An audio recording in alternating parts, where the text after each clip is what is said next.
What's up, everyone? Welcome back to another edition of Pack a Pod. Ladies and gents, we are fresh off a brand new map. Citadel de Moore is out, and we have been playing it religiously, playing it a ton, going through all of the different things that have to do with the swords, the Easter eggs. We've got everything done in the first week of its release, and we're going to talk about it all. We also have a draft at the end of the show. Not really a draft, more of a discussion, kind of, where we're going to talk about the biggest glow-ups and glow-downs in Call of Duty's Treyarch Zombies history. But before we do all that, let's check in with the boys. Boys, how are you feeling? We're going to get into all of our thoughts on the map, but overall, where are we standing currently with Black Ops 6 Zombies? Jay, how are you feeling? Boys, I'm going to say it. We are back. We are back. You guys can attest to this. Wyatt the most, because Wyatt, he and I will be in Discord at like 3 a.m. ranting about random bullshit like this. But when Black Ops 6 dropped, I did not understand the the amount of love that people like Mr. Dalek JD on Twitter was giving like BO6 Zombies. Like I thought it was good.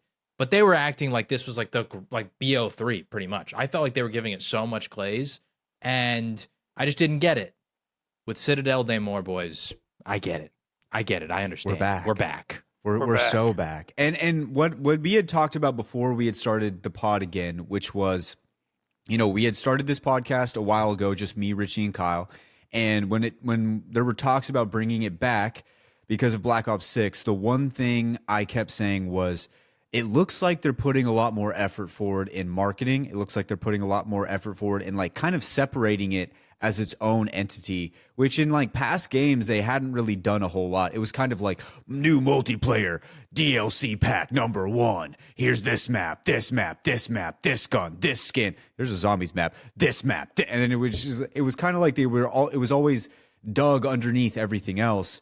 With this iteration of Zombies, Black Ops 6, it's felt like they have given it way more attention, way more love, much more marketing, and the gameplay is massively different from what we were used to. And I think for all of us here playing Zombies as long as we have, it's definitely on the easier side. But you could probably, if you look back and you think back to Black Ops 3, Black Ops 3 was actually a handful easier than the earlier versions of Zombies as well. There was a jump of ease, and it was still difficult, but there was that ease because there was a little bit more you could get away with. Obviously, double tap was basically just breaking your gun in half and just destroying zombies left and right. So I feel like we're in a really good spot right now. I'm excited where we're at. I'm loving to see it, and it's been great, man. It's been great. And does anybody else have anything else to say before we get into Citadel de Moore? All good? Richie? Covers it. No, I was going to say, it definitely does feel more so like we are back. It's weird because I think the push for the actual market for BO6 Zombies was super fucking heavy. Like you said, obviously they never really marketed it before, but now it's really fucking heavy, which I like. It's great. It's great. It's one of the best feelings in the world because it's like this mode since we were young, man, since we were kids, we've been saying this mode deserves all of the marketing, all of the push, because it is such a great mode. It's so fun.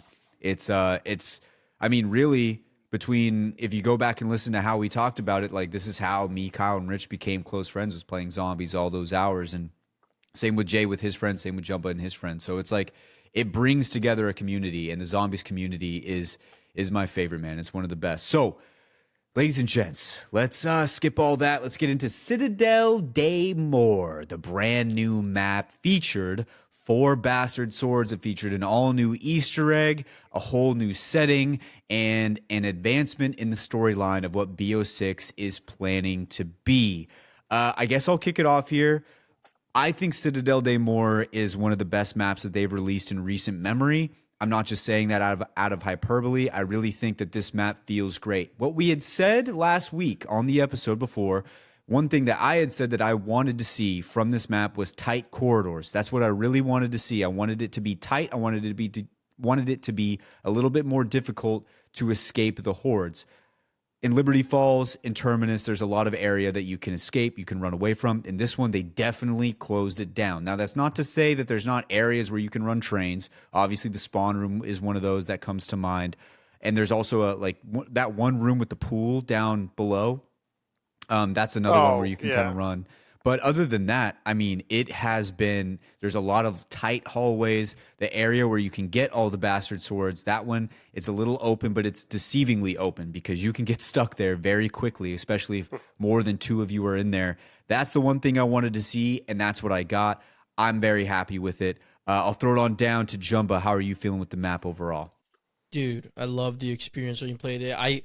I saw the gameplay trailer like the day after we recorded the last episode, and I know sometimes you guys don't want spoilers, so I was like kind of like shaking. I'm about to talk about it with someone, but I couldn't say anything. But like I was pretty excited because like we talked about the is the possibility about doing 4 swords, and they did it, and we talked about the possibility of like a tighter corridor map and just all these things like going back to sort of like the mythical or magical elements of like previous zombies. And like it felt like it captured it all, which was really cool. And then we did the Easter egg like the day it came out, so that was a lot of fun to get that in there. I think it was an Easter egg that kind of felt like the older ones again. Not that Terminus didn't, it did, but like this one just kind of kept adding to like what like the good Terminus was, in my opinion.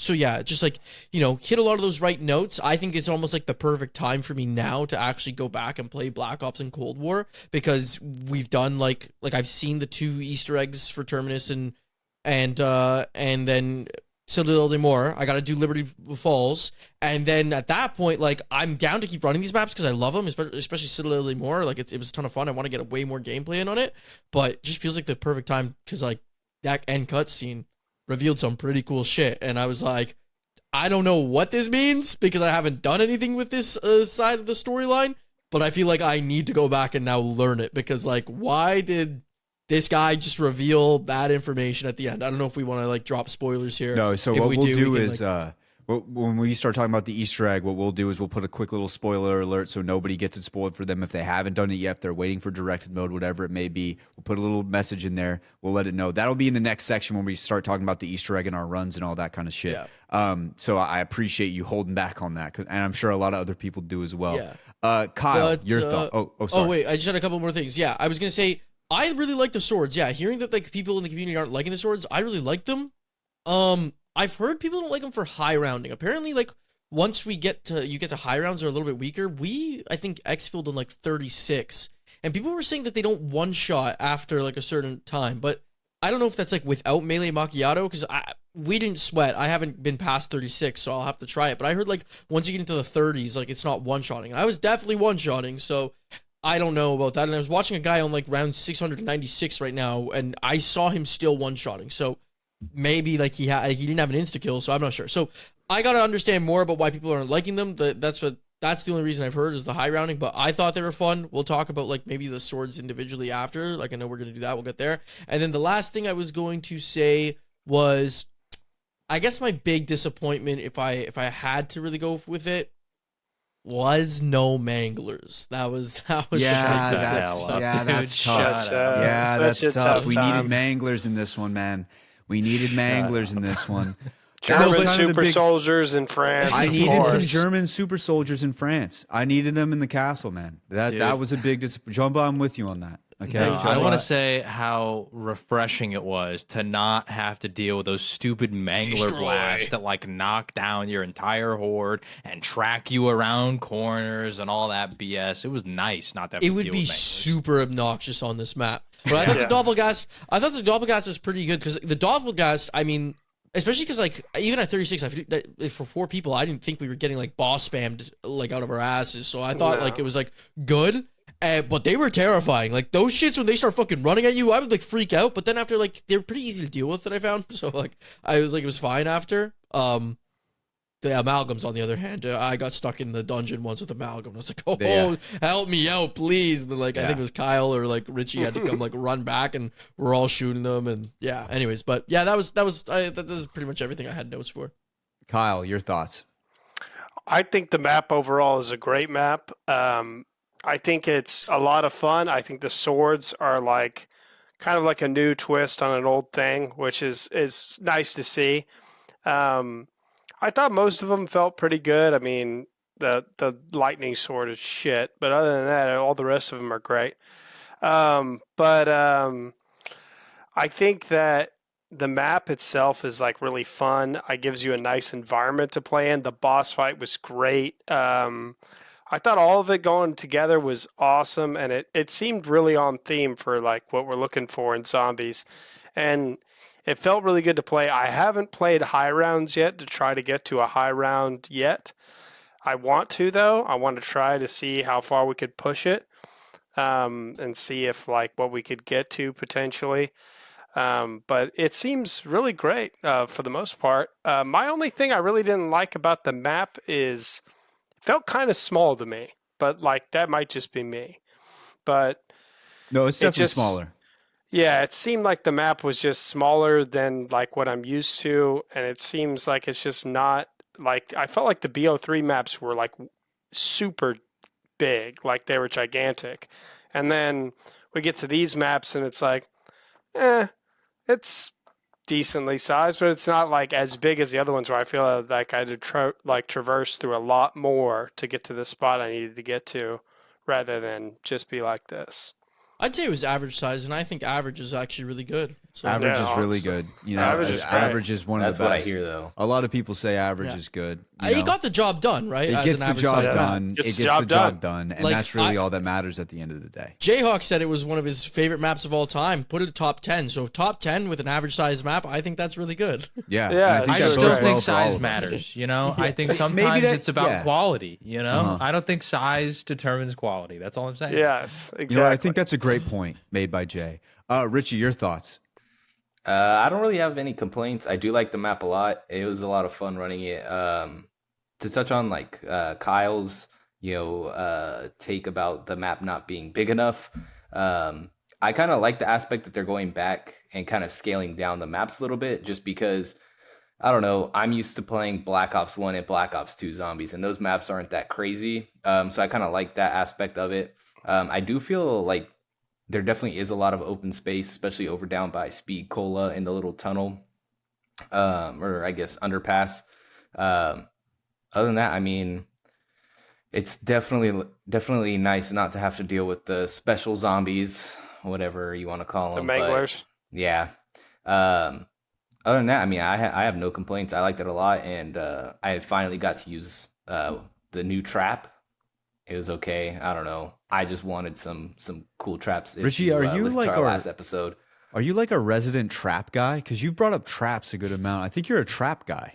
Are you a trap guy? I just want to be able to use them if I have to. And knowing that they're there gives me peace of mind. But when they're just trash, it's like, okay, it's not going to do anything. So I don't know. I like Richie, them. From Don't the now on, traps- throughout the rest of this show's existence, I want every new map that drops, I want an updated trap report. I want you to trap give us the report. updated trap Yeah. report. I want you to I want you to break it down for us on every trap. I'll definitely make a spreadsheet, and then we can give that to the community to do what they want with it. And I want your own scale too. Like I want you to have like a very intricate scale based on what what makes a good trap and a bad trap. And then when you go through the scale, it has to fit into the mold of whatever the Richie scale of traps is. I mean, that's kind of subjective, don't you think? It's all Yeah, it's but all that's just fine. I like how Alright, you were like, alright. "Are I you just the want your trap guy?" And he was like, I kind of like him. And you were like, well, I need like a scientific report at like yeah, a I needed scale. science. We need. The But traps nobody on else this has brought map- up traps, you know. I mean- Someone has to. I mean, they're a very important part of the game. Richie if loves you traps use and them. die rise. Somebody's got to love them, you know. There's Die no- Rise is a trap. no That's what yeah, it is. there's no traps on Die Rise, I thought. You can. Is there? I mean, you can use the trample steam. The trample steam, but like That's does that by that's far like top a 10. that's like a built trap, I feel. Sure. Right? Like it's not like spend my points, buy it here. And True. Jay, that just leaves you. Your thoughts on Citadel de Moore? I think it's a masterpiece. I think it's a top 10 map. Everything that we wanted, we pretty much got. We were talking about, I mean, all of like the gameplay stuff, like they cut the boss zombie spam in half. That stuff's great. They did some of those changes, right? But then in terms of just the map, you were asking for a more claustrophobic environment. I like how you start in a very open spawn room, and the further you progress into the map, the more claustrophobic it got. Like the small, like literally when you get to the final like few rooms, like that little room with the pool that you were talking about, the pack-a-punch room, those are like tiny. Like there's really not much space in there. And so the further you go, the harder it was. No manglers, which I thought was a big thing. I wish there was no amalgams, honestly. I think that's like my one biggest complaint is they didn't really feel like they fit on the map. Like with Terminus, it made sense because that's where all these human experiments are going on.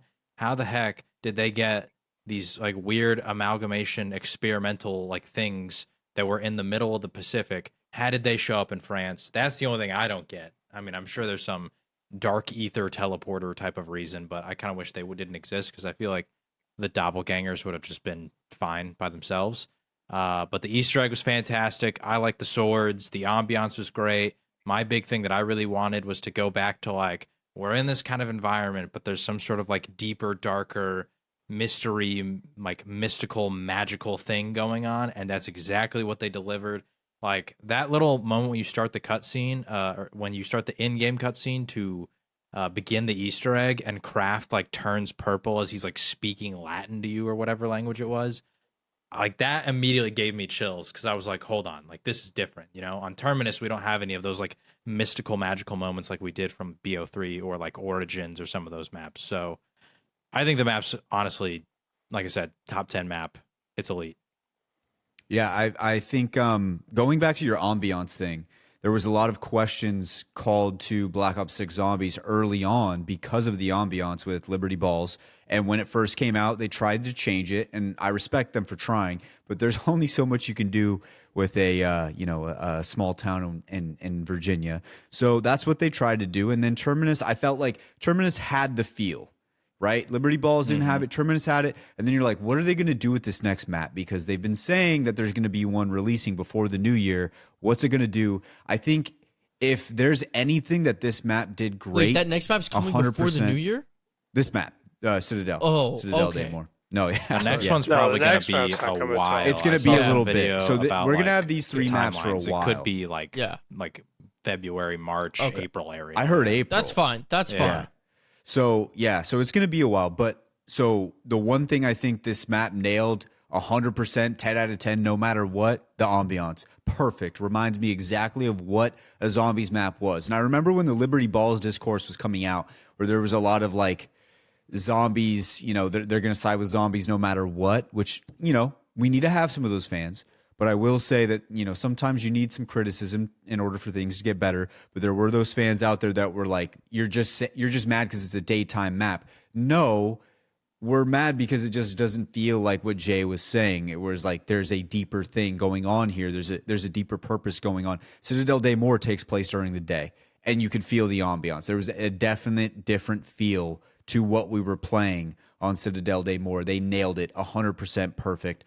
Ambiance was exactly what you want out of a zombies map. Nothing better. Like that other than all the other great things on this map, that to me, the second I loaded in, I was like, perfect. They got it.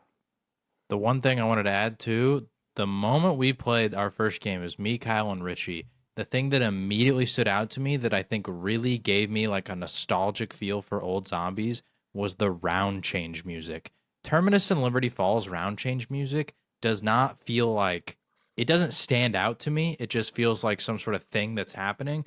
But when the Citadel de Moore round changes, I don't know if you guys have like specifically paid attention to it. It gave me like BO2, BO3 vibes when I heard it.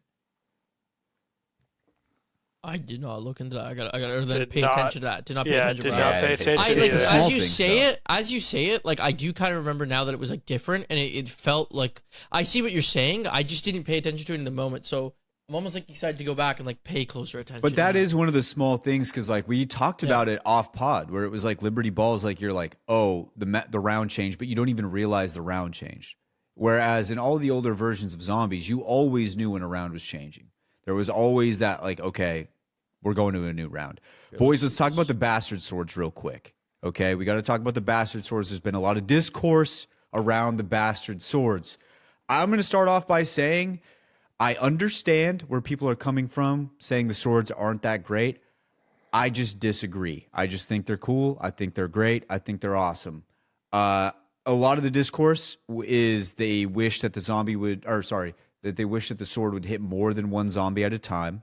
That makes sense. I respect that. I understand that. Some other things were that the specials weren't as good as they expected them to be. I don't understand that one. I don't get that one at all. And then I don't know if you guys have seen anything else, but I've just seen a lot of negativity around the bastard swords that I just don't understand. I think they're really good. Now, Jay, I think you have an opposite feel to it. What's your thoughts on the bastard swords? I like the swords. I think they're really cool. My biggest complaint is I don't think that melee macchiato augments work properly with melee weapons. I think they work with your punch, but there's the one where you can hit 3 zombies at a time. I feel like the sword should be able to kill multiple zombies at a time by default. Like, because it's a sword. It's not a knife. It's not your fist. Like, those are small melee weapons. It makes sense for why those can only kill 1 zombie. But when I've got a long sword and I do a sweep across a horde and there's 3 zombies in front of me, I should be able to cut every single one of them. I'm not saying they should make it too overpowered, but I do think that specifically if I'm using that melee macchiato augment that allows me to kill 3 zombies or hit 3 zombies with 1 punch, that should apply to the swords. And I know it doesn't because the first time we did the Easter egg, I had it equipped, and at no point did I ever kill more than 1 zombie in a swing. And so I don't even necessarily think that for that they need to buff the sword. If they want to leave it by default, it only kills 1, but then you add that augment, it can kill 3. That's fine by me. But at the same time, we haven't used the swords on high rounds, so that's what I don't know. I don't know like how bad they feel on high rounds. I do know with the electric sword, the charged up ability, when we got into like the rounds like 30s and such, it doesn't necessarily insta kill a zombie, so you have to like kind of keep aiming it at it, and it's got to tick it like 3 times or so to kill him. And so I feel like the charge shot for the electric ones gets like pretty weak as we got into the later rounds. And I don't know if the other ones feel the same way. That's my only worry, is that those charge shots don't feel as great when you get to higher rounds. And I know like for Kyle's, the void sword, the void sword he was using, it took so damn long to just get that thing to charge. So it's like, I think there's some slight balance tweaks they can make on that stuff to make it feel better. From what I've seen so far and what I've read, it's like the fire one and the electric one fall off heavy in the late, and then the Raven one and the light one, those ones are like pretty decent at a higher round. They're not like great, but they're decent. The light one honestly is pretty legit because the charge ability for that one, it just fucking shreds anything with it's anywhere near you and allows you to escape. So I mean, that one was fire even up to whatever round we were on. If I got stuck anywhere, I mean, I'm just blowing those motherfuckers up. I think that it takes the same. I saw something. I don't know if this is for sure, but it said that like it takes 25 zombies to charge. So I think it's like the same for all of them. The thing is like 25 zombies is actually kind of a lot to like to be able to only use your charge every 25 zombies. And then the other thing is with the people aren't liking, and I guess I can kind of agree with, despite me still liking the swords, is that like there's nothing that can clear out a horde. Right, like this void one kind of can, right? I think it cleared a horde, but other than that, like even the fire shot, which kind of like it like hits like in a very big explosive area. I was watching back my footage, and the most zombies I think I ever hit with one shot was I think 8 or 10. In the earlier rounds, I think it could wipe a whole horde because I've used it multiple times when I had like a big one, and it seemed like it could kill them all early. But I'm sure once you get to the later rounds, it's probably not doing that anymore. From what I've seen too, it's like the electric one, once you get higher, it just stuns them and doesn't exactly like full kill them. And you're stuck in an animation.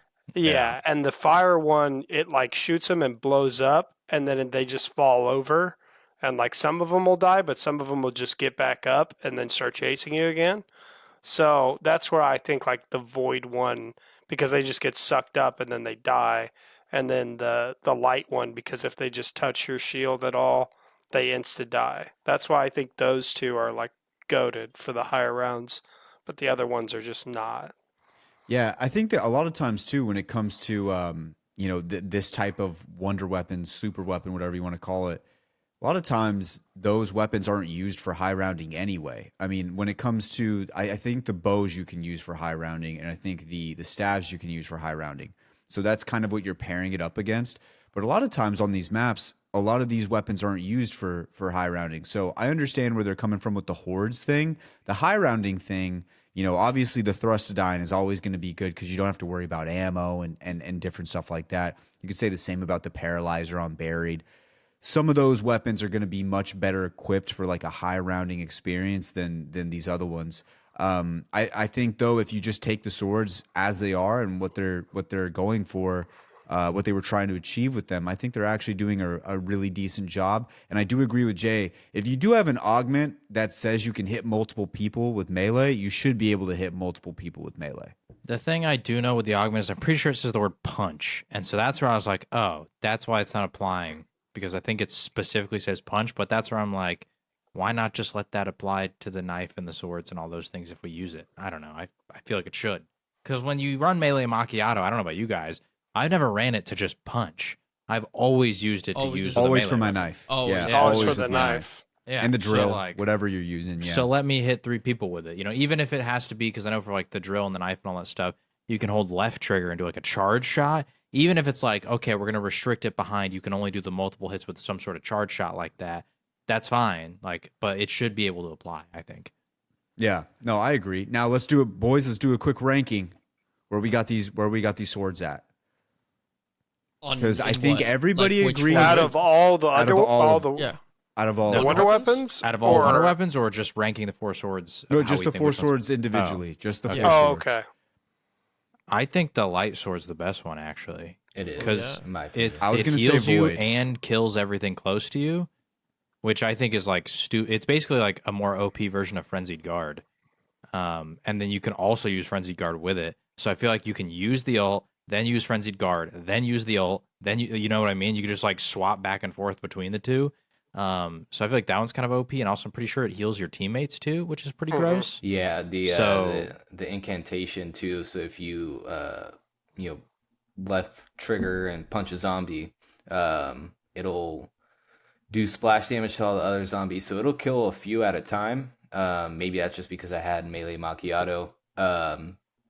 But it'll heal you, and then if you have a teammate near you, it'll also heal them.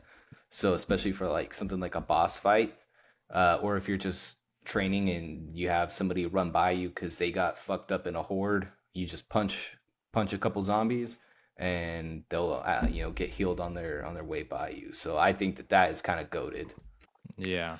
So I was thinking. Oh, well, God. just to finish, I'm not going to go on the other ones. I think that one's the best. Then I'd go Void. Then I'd go Fire. Then Electric. That's my order. So I was gonna. I like the Void one a lot. Okay, but I think the problem with the Void one is it takes way too damn long to charge. I know Jumbo said it's 25 for all of them, but I think it's way more than 25 for the Void one. That one took for fucking ever for me to get a single charge out of that damn thing. You know what I'm wondering? I'm wondering if do the other ones, when you use the charge shot, does that work to like towards the charge total? Maybe. For some reason with the Void one, I felt the same thing Kyle felt. It felt like it took longer. And so that's my only wonder is like maybe the Void charge shot doesn't count towards your next 25 or something. I said, I'm not even sure placebo. how true that was. Again, remember, like, people are, like, finding out a lot of stuff from this information, about the map, and, like, I saw, like, a short, like, 2 days after the map about this, so, like, maybe the guy's not even right, like, with that information in the short. We also could be wrong. We've also only played, like, 3 or something games, so we haven't tested this, so, Kyle and I could just be feeling like it took long, but maybe we just weren't killing zombies, Maybe, but it felt like so... Because I used the Fire one heavy and I used the Void one heavy. And I was like, after using both of them, I was like, I'm getting this Fire one back like really quick. And the Void one takes like, it feels like forever before I get the charge back again. So in my opinion, because I think the Void one takes so long, it's not number 1 for me. I'm going to take the light one too, just because the light one, I feel it, when you kill zombies, it drops the healing orbs, which can heal you. And then on top of that, the ult, like, Fire is crazy. Just, like, it eliminates anything that's near you, and it just heals you to the moon. Plus, it refills your armor, which I thought was kind of busted. So it's like, it just does everything that you really want it to do. So I feel like the light one is just an easy top number 1. And then the Void one's secondary because it just sucks up all the zombies. It's basically like a monkey bomb for this map. you just slice a hole in the sky, suck them all through, and then you just move on with your life. Problem is, it just takes so damn long to charge. Yeah. And then the yeah. fire one's the next one for me.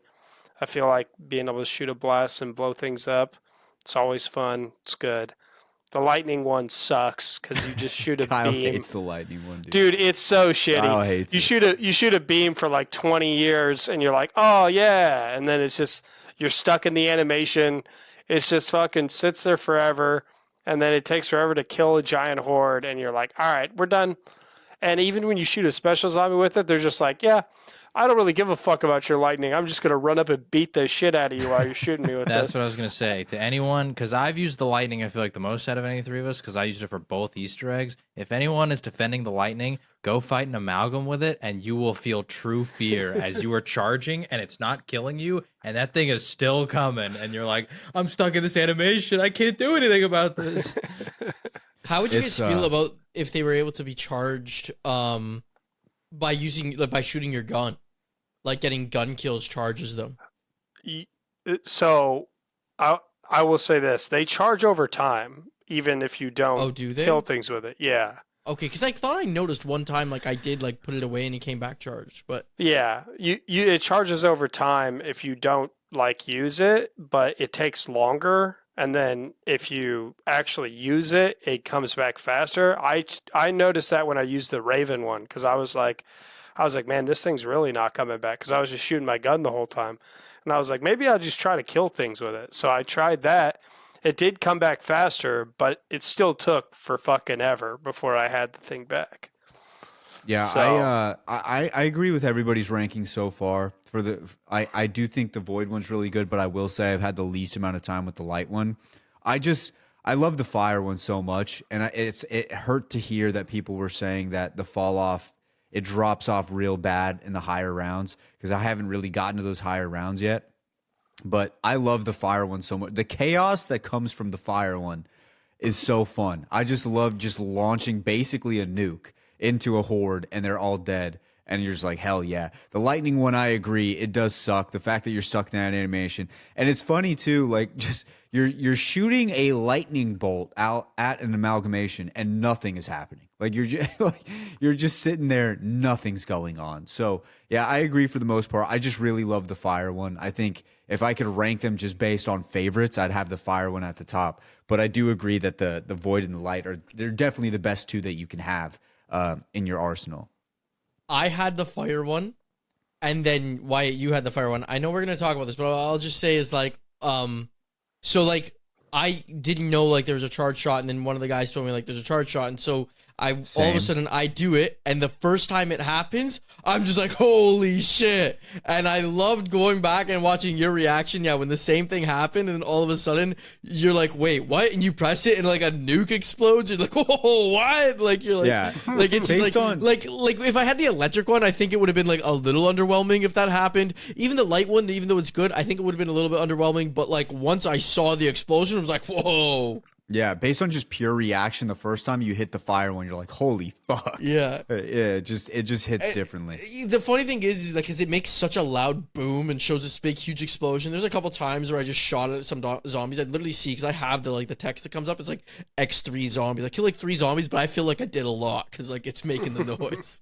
Yeah, all you need is the noise. All you need is the explosion. That's all you need. I love the Fire one to death. It's great, and I also love, like, we'll get into more of it with the Easter egg, but I love that the animations, they're all different based on each sword.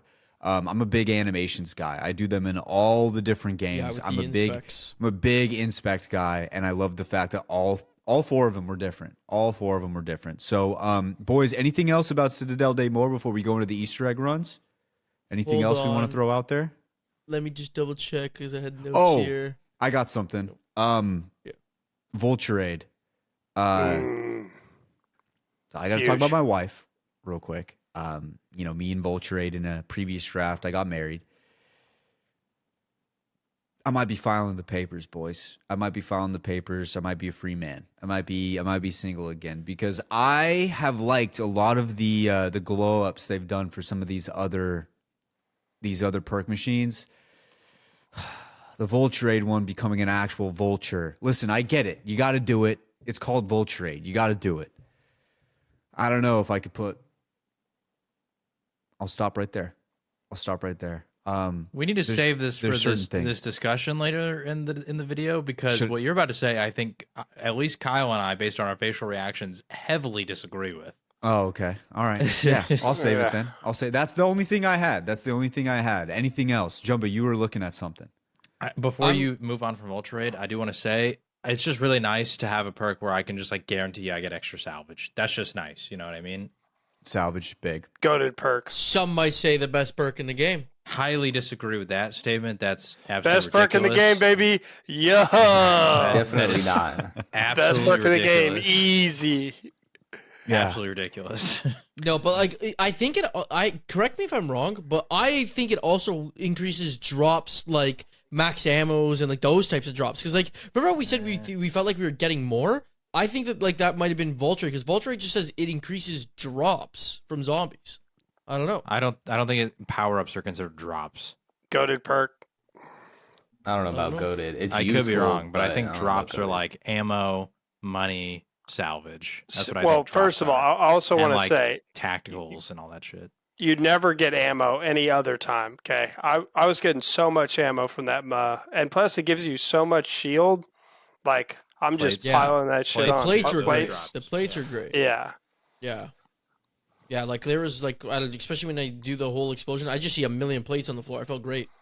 hmm Yeah. Feels good. Something we haven't gotten in the later rounds on Liberty Balls and Terminus. So, One thing I do want to say about Citadel de Moore, I thought it was really cool, the essence thing or whatever, where you can throw the thing that has to go with your sword, and then it like Incantation. does incantation. the Yeah. incantation. That's right. Do you only Yeah. get those by doing the Easter egg steps though, right? Like you have to I like kind of think like so. do a lot of setup You to get have those to to show. You don't have to do it for the Easter egg, but it's literally Yeah, you have to obviously. go get the little ritual items. Like the first one is you go shoot the horseshoe off the thing, and then you do the kill box, and then they pop up, and then you get your sword and you hit the box with it, and then you get the incantation. So yeah.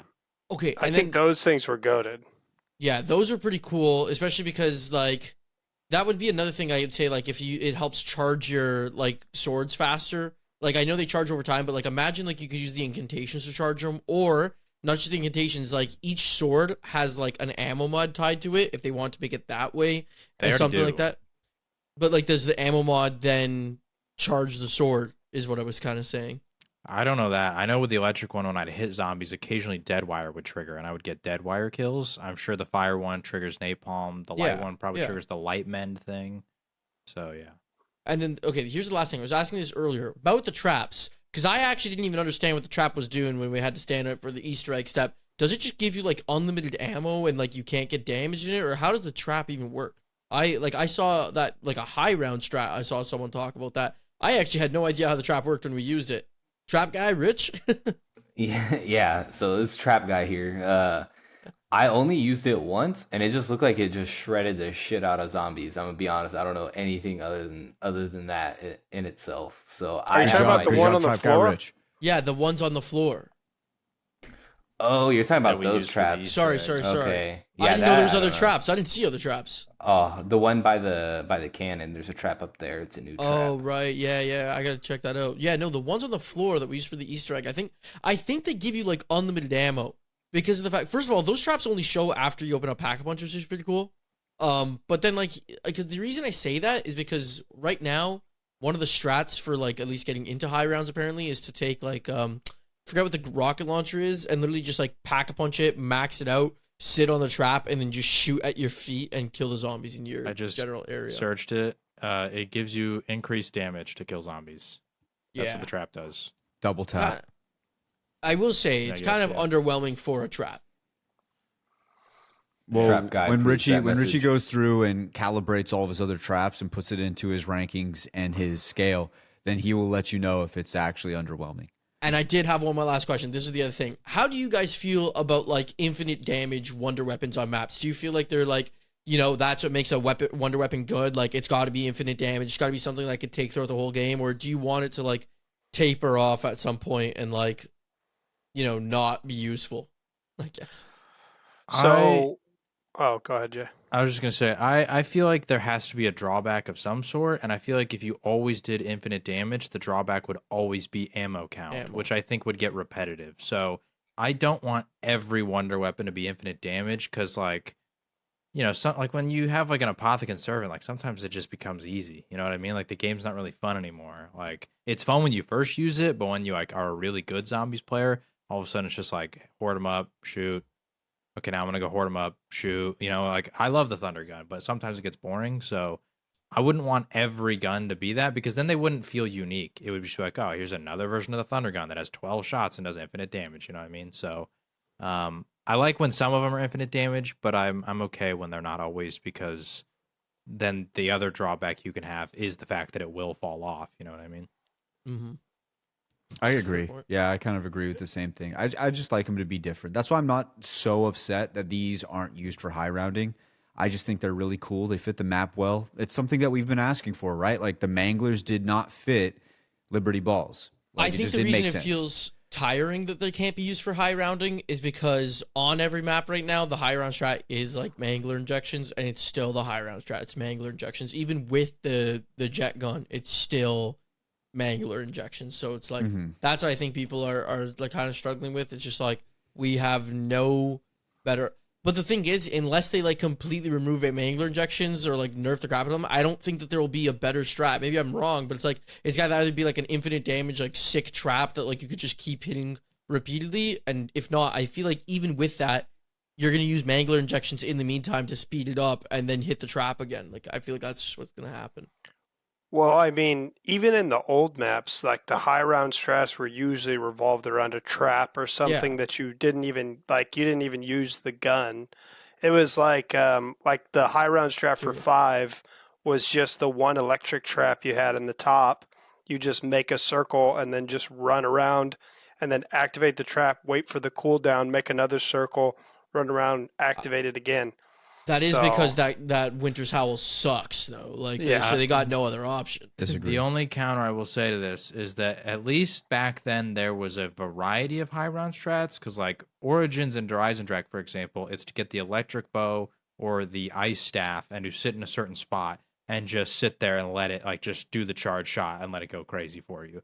Like, sure, not entertaining gameplay. Then other maps, it's like to get the thunder gun and just train on the stage on Kino. Or another map, it can be the traps, or you know, like there's a variety of options where like I agree with Jumba. In this game, it's literally just it doesn't matter what map you're on, what the wonder weapon is, what traps you have, you're just gonna get Mangler injections, and that's kind of it. And then everything else is delaying to get salvaged to get another Mangler injection.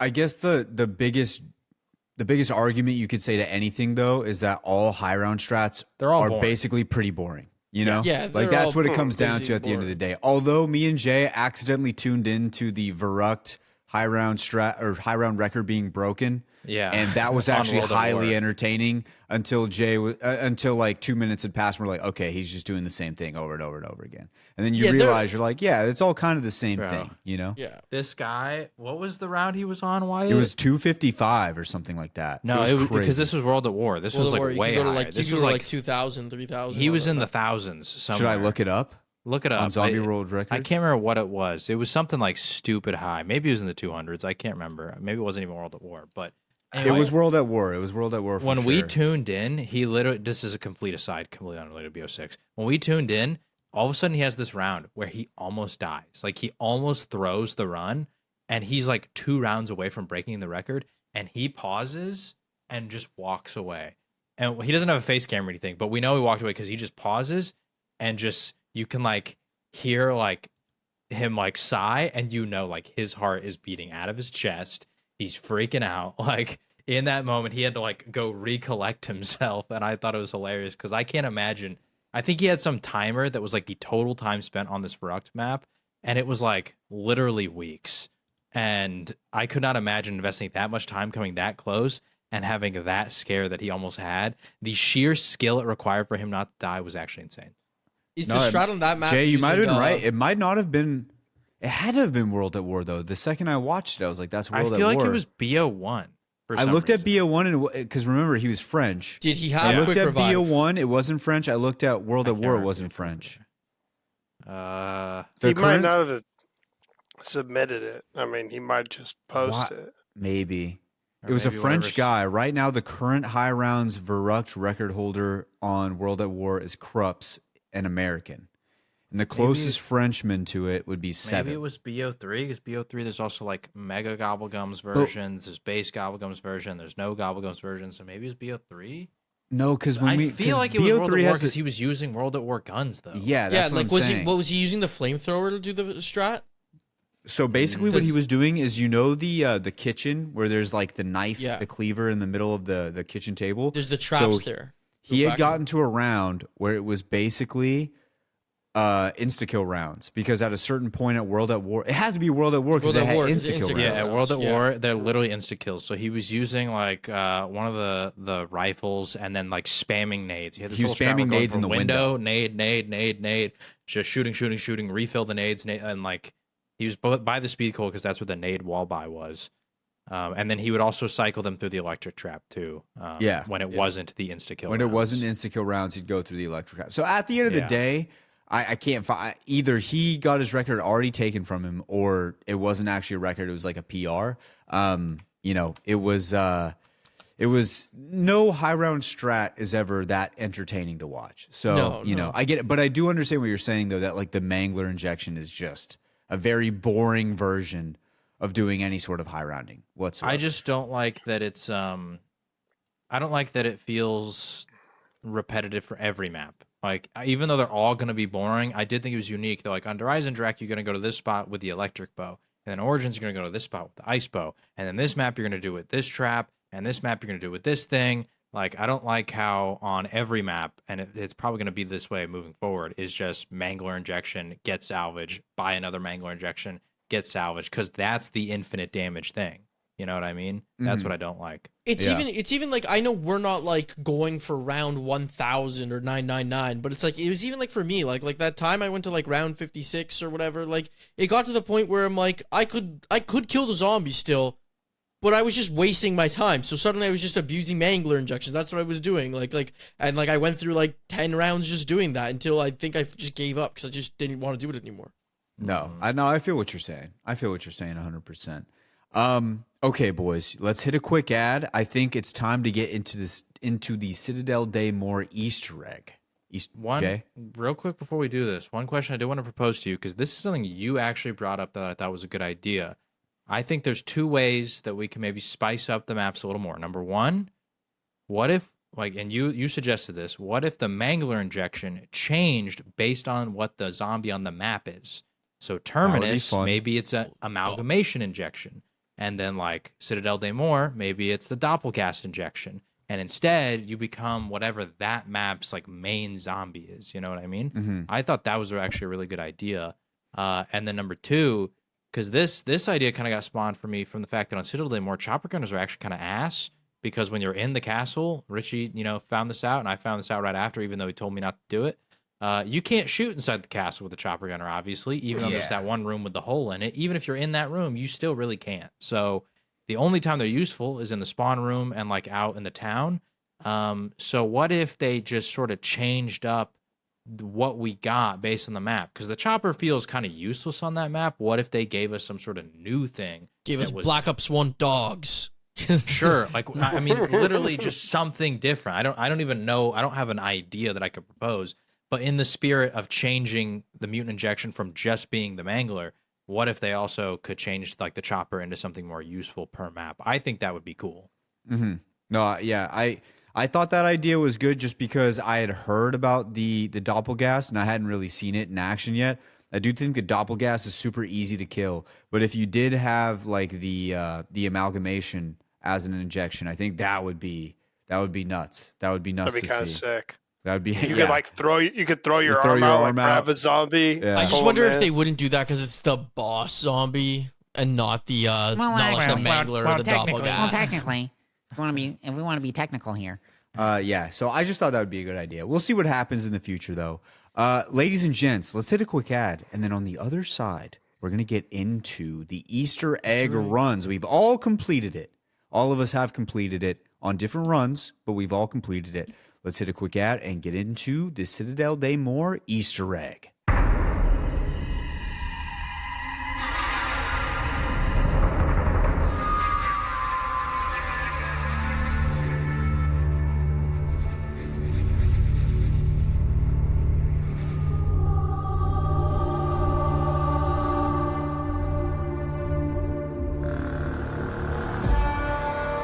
right.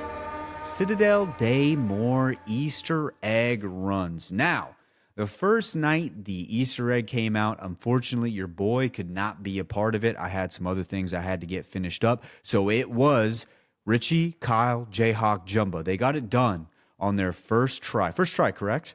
First try. Yes. First try. They got it done on The their boys first in the try. COD were doubting us for some reason. Everyone was taking the under on 1.5 tries. Couldn't understand That's that. nuts. When do That's I not nuts. finish an Easter egg on my first try? Never By the done way, before. Never happened before. if you're not Never, subscribed ever. yet, subscribe so you can see the live when we go live. Jay, usually from Jay's perspective, we're streaming our Easter egg runs, and also just whenever we're playing zombies and we feel like streaming, we'll have that up on YouTube. And shout out the Packapod. Flash because he was Shout out in the there. Flash. The Flash helped us out on some steps that we couldn't figure out. Not that even we couldn't figure out, but we were trying to just like understand why they weren't like why we couldn't complete them. And the Flash was there. Remember, this is day one. The map just Day dropped. one.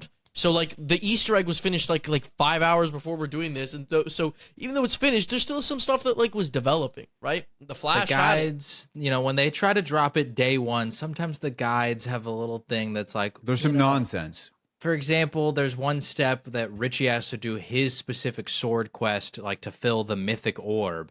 And the Noah J guide, he literally says, just kill a bunch of zombies and run through the orbs.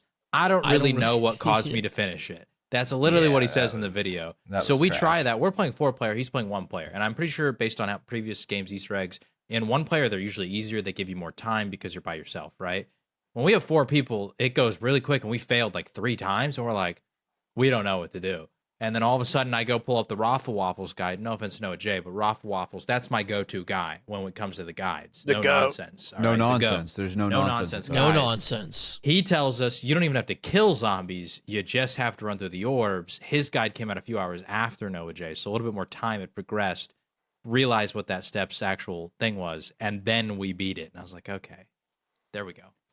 Yeah, that But the was fucking Flash did trash. help us out with multiple things like Helped that, us- where the guide wasn't Shout quite out the clear, and he Flash. was like, do this, and it worked. Well, he said you got to hit one orb on the bottom and then we'll hit one orb on the Yeah, top. yeah. And I was like, oh my And god, that I'm makes pretty it way sure- easier. We The found Flash out helped us this- with He Kyle's helped step. with yours too. He Kyle's said to step. get the shadow, Shadow rift, Rift. on your guns. Yeah. too, That's it. The big Shadow Rift augment too, Yeah. because my sword took forever to fucking get its ult, and I just couldn't fucking kill it fast enough. And Yeah. I'm pretty sure that for mine too, you guys could run through the orbs too. Mhm. No, So- we Yeah. could. Yeah, we could. Yeah, so that was We kind of didn't like know that. one we didn't step know that wasn't when we clear. did it with yeah. Jumbo. We figured that out when we did it Yeah. with Wyatt. Yeah, so you know, they got it done on their first step. I don't think there's any hangups on your guys' run. I don't think there was anything that went wrong on your guys' run. Now, Honestly, the biggest thing was just Richie's step, with like Jay was saying, because like Richie just couldn't get it done, and like we were like trying to not be in the room with him, but like it spawned a lot of damn zombies in that room. So that was the only time where like, Shitload. all 4 of us were in there just trying to fight it with him, and like we would go through it all, and then it just wouldn't work, and we're like, we're not dying anymore. We're just not getting that. That was kind of like the only hang up I remember.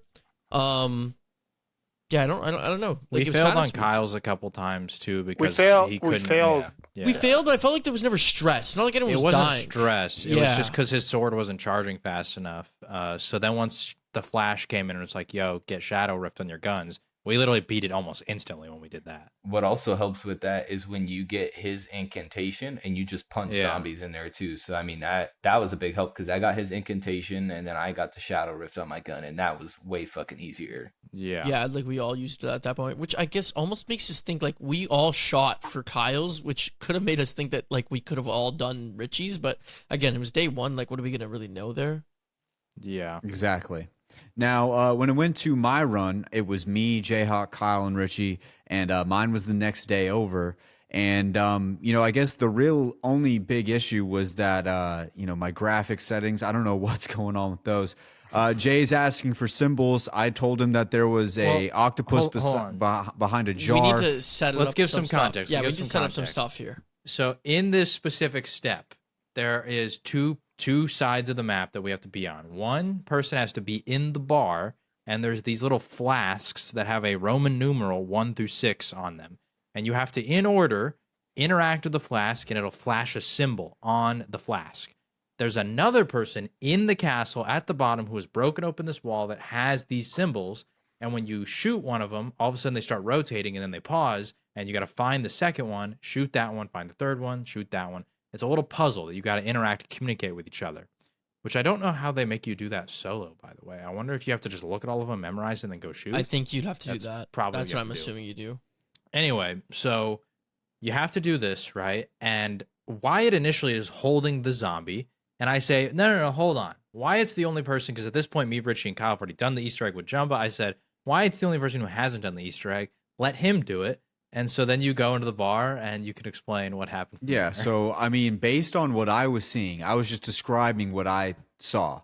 And the first couple were okay, but even if you look at the stream and you look at the video, I'm really struggling to figure out what these things are. Then one comes up, and I just said it looked like an octopus behind a jar. And then Jay's like, what the fuck are you talking about? This one's like a jar with an octopus behind it. Does that make sense? Jar with an octopus jar. behind it. So it's a circle with a bunch of lines in it. Well, there's like But it's four not like different a circle, circles, bro.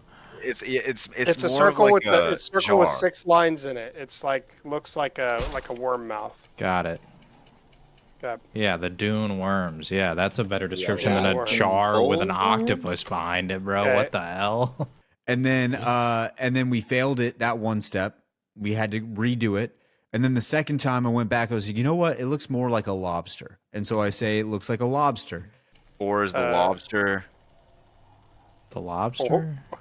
Or It's is the worm? Look Bro like said that. lobster. Where's the lobster? Where's the All right, octopus? I'm going back. If you want to come to the stream, you can look. They can see it on mine, bro. They can see it. I know, but on mine, it Shoot a different one. Jumbo while we start was over. way better at For you explaining these shits motherfuckers. than you guys were. Tell me number one Hold again. on, time out. Hold on, I didn't- can't even I see what didn't this know is. there Like, was if you look another at my umbrella. stream, I want you to go to my stream and tell me what to describe what I'm Just tell looking me at. what the first one is, bro. Okay, I'm upside taking a down picture, 'cause- triangle with a squiggle. Upside down triangle with a squiggle. I'm just saying what I'm seeing. You know, I don't know what my settings were like. I think the lobster was a little bit more accurate than an octopus behind a Lobster jar. was absolutely more accurate after I saw the pictures. Like lobster, I kind of get. Yeah. But yeah, even so that's, then- where, that's no where I was idea. I at. need to see that because how the fuck Look in do the you go Discord from- and look in Look in- its time, Look at and this then time, scroll up. Yeah, You will so see the pictures. here's the tough part is I feel like this is like kind of like a left brain, right brain type of thing where it's like for you, you're thinking about the dead space outside, like not just the lines. You know what Yeah. I mean? To me, I'm only thinking the lines, right? And so you say an octopus and a lobster. And I'm like, what the hell are you talking about? Because I'm showing the picture on screen right now. What I'm seeing, There's no the lines. actual thing on my end is a circle with 6 dashes in it on the Yeah. inside. That's all I'm seeing. So I'm thinking, where the hell is the lobster? I'm thinking I'm going to see a like literal outline of a lobster somewhere. But then when I see the picture of your screen, I can kind of see where you're coming from. I don't know how the low resolution turned a dash into these curved things you're seeing. Yeah. I don't know how that happened, but yeah, I was in shambles. show I the had no photos. clue what you were talking about. Yeah. I had to Okay. send in the pictures. Luckily, I streamed it because I feel like for the rest of my life, this would have I would've always never been let like a you live point. that Yeah. down. This would have been a point of contention where I'd be like, dude, I literally saw a lobster. Like, I don't know how else to I explain feel like to you what I feel I'm like seeing. I feel like the circle with 6 dashes we should now refer to as the lobster. Yeah, and now we'll all Like, know. And people, every if time we anyone do else this plays Easter this, egg- they'll be like, a The lobster? lobster. These people are like, what the fuck are they talking should- about? We should do The this with like funniest Connor part- and tell him the lobster. And he's like, what? The lobster, dude. I don't know what else to tell you. The funniest part was like I'm sitting right next to him while we're going through the step, You and I'm started like, laughing. I'm like looking at it, and he goes, "It's a lobster in a jar," and I just start laughing. I'm just like, I think he's fucking with you. No, and dude, then I literally He can't literally- see. He pauses. He goes, it's like a jar with an octopus behind it. And I'm like, what the hell is that? What do you mean? It's a And then, fucking 2D image too, so it's not even like Yeah. okay, how are How you is getting it it? behind it? Yeah, how's it behind it? How's it behind? There's no jar. It just There's looks like a also lobster. nothing that resembles There's a no jar. It's a There's circle. No jar. It's just a circle. Yeah, so I'm like, there's no where's jar. the jar? Like, oh, dude, But then I like that Kyle goes, no, it's a circle with lines. It's like, there's 3 circles here with lines in them. I'm going to need a little little bit more There's specification. so many circles that have locks. And then I think that might have been when he hit you guys with like, you know, The I worm wish mouth. Jumbo was here. Oh yeah, then you said the worm mouth. Then you guys hit it with the worm mouth. Yeah, then he said the circle with lines in between, sort of like a worm mouth, and I was like, okay, like the Dune worm, and then we were on the same page. That We said, have to get there into was the another sideways one. umbrella. There was another one where I feel like I've Hold been on. unfairly. No. This is gaslit. bullshit. Okay, let me give the full Bullshit. context, and then Kyle, if you want to jump in and explain anything afterwards, you can. Okay. Okay. When we do the Easter egg with Jumbo the first time, we do it like this step. I think we did it first try. We First did it try. without fail. We didn't. Fail. I don't mess up. Whatever. The only one in which in the descriptions we ran into a little bit of confusion is there's this one that is a diamond with a line to the right that then like squiggles, okay? And it sort of looks like an umbrella if you turn it sideways, okay? So we did that one in our first run. That's one of the things that we had to do with Jumba. Now, we did not do a shape because there's only 6, but there's like a bunch of them that appear on the wall in the castle. There is one that is a trapezoid with a line straight down, which also looks like an umbrella, okay? But that one looks like an upright umbrella. We did not, now, keynote, we did not do that one on our first attempt with Jumba. When we go back and do it with Wyatt, I'm the one in the castle. Previously with Jumba, me and Kyle were both in the castle. This time it's just me. And Kyle and Wyatt are over in the bar looking at the symbols. And Kyle, when we see the... here's what he does. He goes, the umbrella from last night. Now, I don't remember anything from last night. So when I hear umbrella, I think trapezoid with line down because it looks like an umbrella. Effects like super low. This one looks like It's like the umbrella one. The umbrella one from last night. Got it. I am not thinking of the diamond with the line to the right and the squiggle, okay? So I shoot the one with the trapezoid. We fail. And then I'm like, what the heck happened? Or actually, that time we failed because there was one that was mistakenly hit. But anyway, No, we get all the way to the end. We get to and the then end, I say, and then you go, like a trapezoid with a line down the middle. And I go, what do you mean? I already hit that one earlier. You said the umbrella. And he goes, no. That was the diamond with the line to the right. This one's the trapezoid with the line. And I'm like, are you kidding me, Kyle? You called that one the umbrella? The diamond with the line to the right is the umbrella? 6 is it's another umbrella, but it looks like a trapezoid with a line down the. And line going down to the guess. right? No, just straight down the middle. It's like a fuck. It looks like a straight up umbrella instead of a sideways one like the other one was. Wait, what? The other one was sideways? Then I got this shit wrong. Y'all didn't tell me there was a sideways umbrella. I did the trapezoid with the line down the middle. And they start going, oh, well, that's what it was last night, and that's what we did with Jumba, and blah, blah, blah. Like that, we called it the umbrella, and blah, blah, blah. And all of a sudden, I feel like I'm being attacked.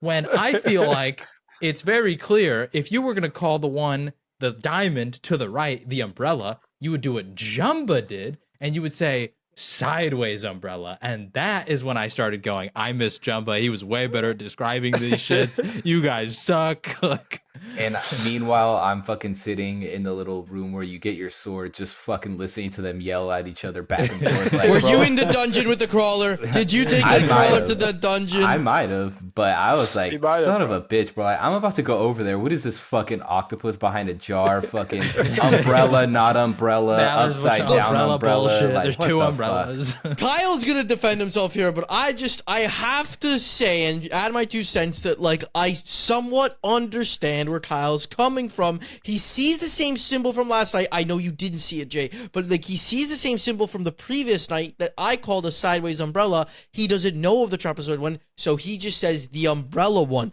I know there's 2 types of umbrellas, so it's like I Multiple understand umbrellas. where he's coming from. Here's my by saying that defense. you don't remember, that's fine.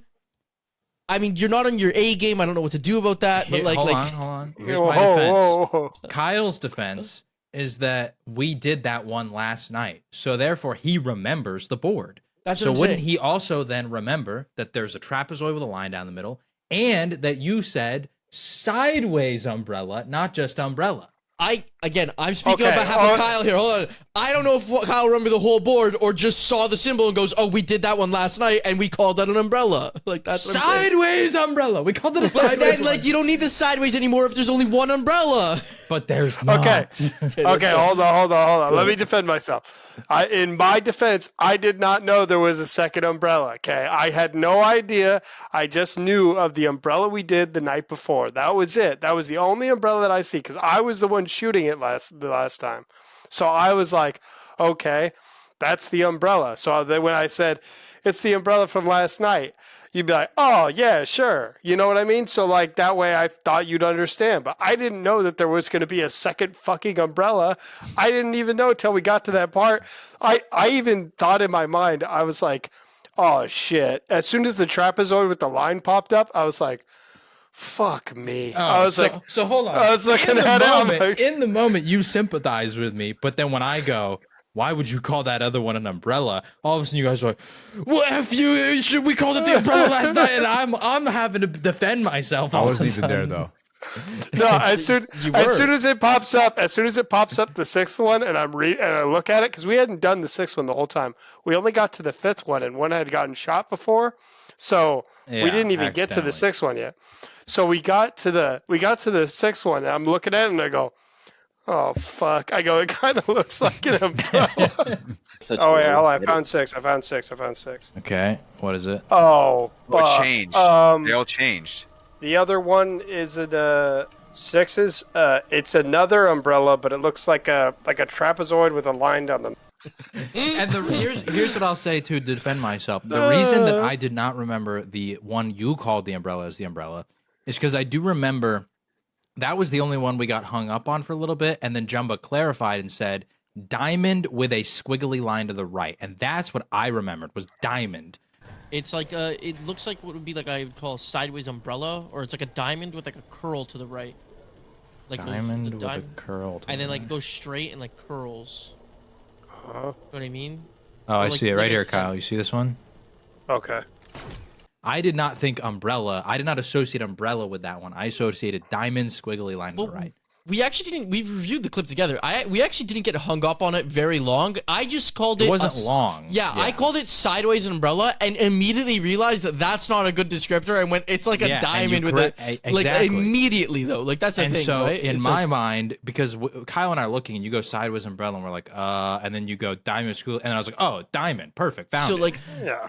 Here's the thing, but because again, I didn't know there's two umbrellas. Like, if I was just in the Discord call and I heard Kyle go the umbrella one from last night, I just would have thought that one. I would remember that one but that's because I don't have the board in front of me. So I want you guys I'm to seeing know, what he's saying. moving forward, I'm gonna be the guy in the bar, and I'm just gonna say one of the umbrellas. That's I'm fine gonna with make me. you pick. I'm just gonna make you pick. No, you fine with won't me. do that. I know I'm you gonna won't do do it. that. I'm you gonna won't do it. do that because we'll just never get past the step, and I know you want to Oh, move. bummer. You're Hey, like, I've chop, already beaten chop, the Easter chop. egg. I've I already so beaten the have- Easter egg. all It's a we have- 50-50 we all have. chance. We all have. No, because We here's all- what's gonna happen. Here's what's gonna happen. We're gonna be doing it with like Connor or something, right? And I'm gonna go one of the umbrellas, and you're gonna go, I'm calling your bluff. You're gonna tell me which one. I'm gonna go, you're really gonna do this to Connor? You're gonna make sure we don't finish. You're gonna be the one who gets us stuck here. Just pick one.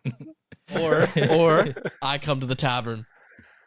You're That'd gonna be run interesting. all the way to the tavern. You're gonna waste Connor's time like that. Yeah. They take like 2 hours in the first place. I'm We gonna got have by. Jumba be you know with what? Jay, so How about that we you do can't this? fuck me. How about we run the Easter egg with Connor or somebody else, and we tell them lobster, octopus jar, and then Umbrella. when we see the diamond, let's just say umbrella, and just see which ones they pick. Let's just do an Let's do experiment it. and see which ones they pick. Can we do one better?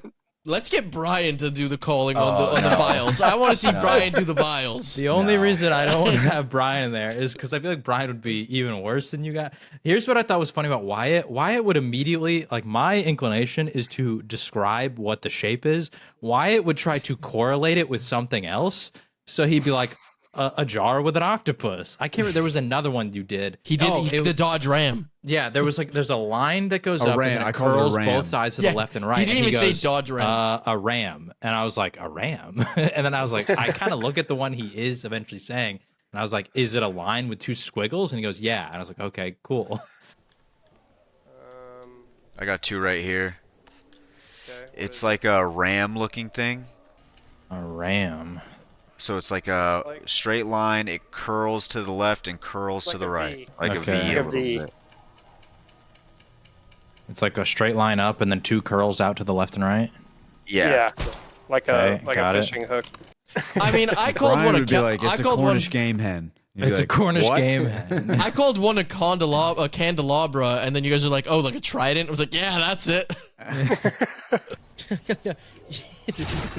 You know those things at Hanukkah, like but like it's got three prongs. Wait, like It's got that, three like a prongs. devil, It's like got a three. trident. Yeah, like a trident. Exactly, that's better. A little candelabra thing. Yeah, like a candelabra. Top right, Kyle. Trident. Nice. Okay. Got it. Trident. Quick update. Well, this tweet just came out from Hold on. Milo. Just to clarify, Jumba did not call it that name. He said Yeah, that yeah, thing yeah. from Hanukkah. Yeah, I said the thing that you have that you use. And at then Hanukkah. I gave don't him the know. word. And then he All gets right. that candelabra. Teamwork. I didn't know the word. I apologize. So Milo, Gotcha. Mr. Raffle Waffles just tweeted this out. Do all swords have hidden passive abilities? I know the lion sword recharges your armor, but what do the other 3 do? So it looks like there's some secret abilities like passives that these swords have, and the lion sword does recharge your shield, which definitely buffs it in the place. It's already in number 1, but like for a sword to recharge your shield, that's absolutely insane. So we're gonna see if there's some other ones that come out through the woodwork. There's some tweets saying what they think the passives are, but I don't want to say What do those. they think? Oh, One of them, sorry, well, was gonna- I can say them. One of them says the fire lights enemies on fire, the light armor recharge, which is what we just talked about. Dark random shadow rift, but weak version, and then lightning. People are saying I don't know what it does. The lightning might just be ass. It might just be certified ass. I'm pretty sure the passive is just when you have it charged. Like I said, it does the ammo mod. Yeah. Because the electric one, when charged, I would just swing, and occasionally Deadwire would hit zombies. And Oh, I'm so like assuming Deadwire, Fire you get- does napalm. Yeah. Dark does the Shadow Rift, stuff like that. So Yeah, I'm pretty you sure get some that's random- just the passives. Yeah. Random stuff like that. Okay, so other than that, I think the Easter egg runs went pretty smoothly. Other than those little hiccups. Boss fight. Do we want to talk the about boss the boss fight? Yeah, that's what I was about to get to next. The Okay. boss fight. Now, Jay, I'm going to throw this down to you because you have been the one who has done all these Easter eggs and kind of guided us through these Easter eggs for the most part throughout this pod's history.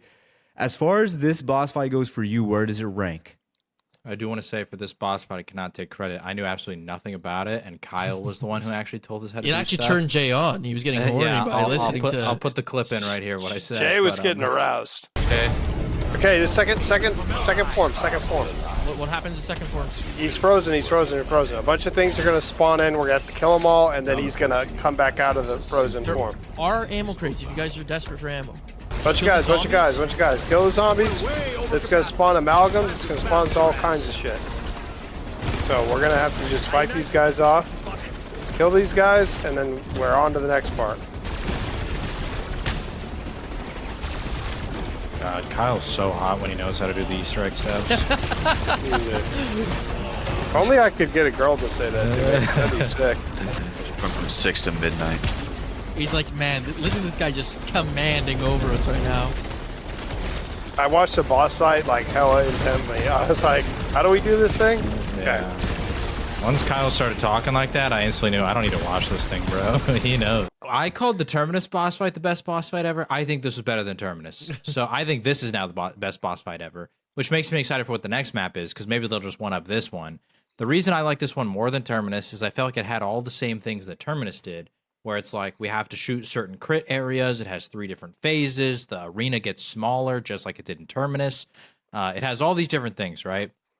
But in this one, I felt like there was the added effect of it also, the boss has armor, which the Terminus one did not. It just shoot the weak point, you crit it. This one, it has armor on its stuff, which fits with the theme, but is also cool because it kind of fits with like, you know, BO6 Cold War Zombies, where we have armor. Now the boss has armor too.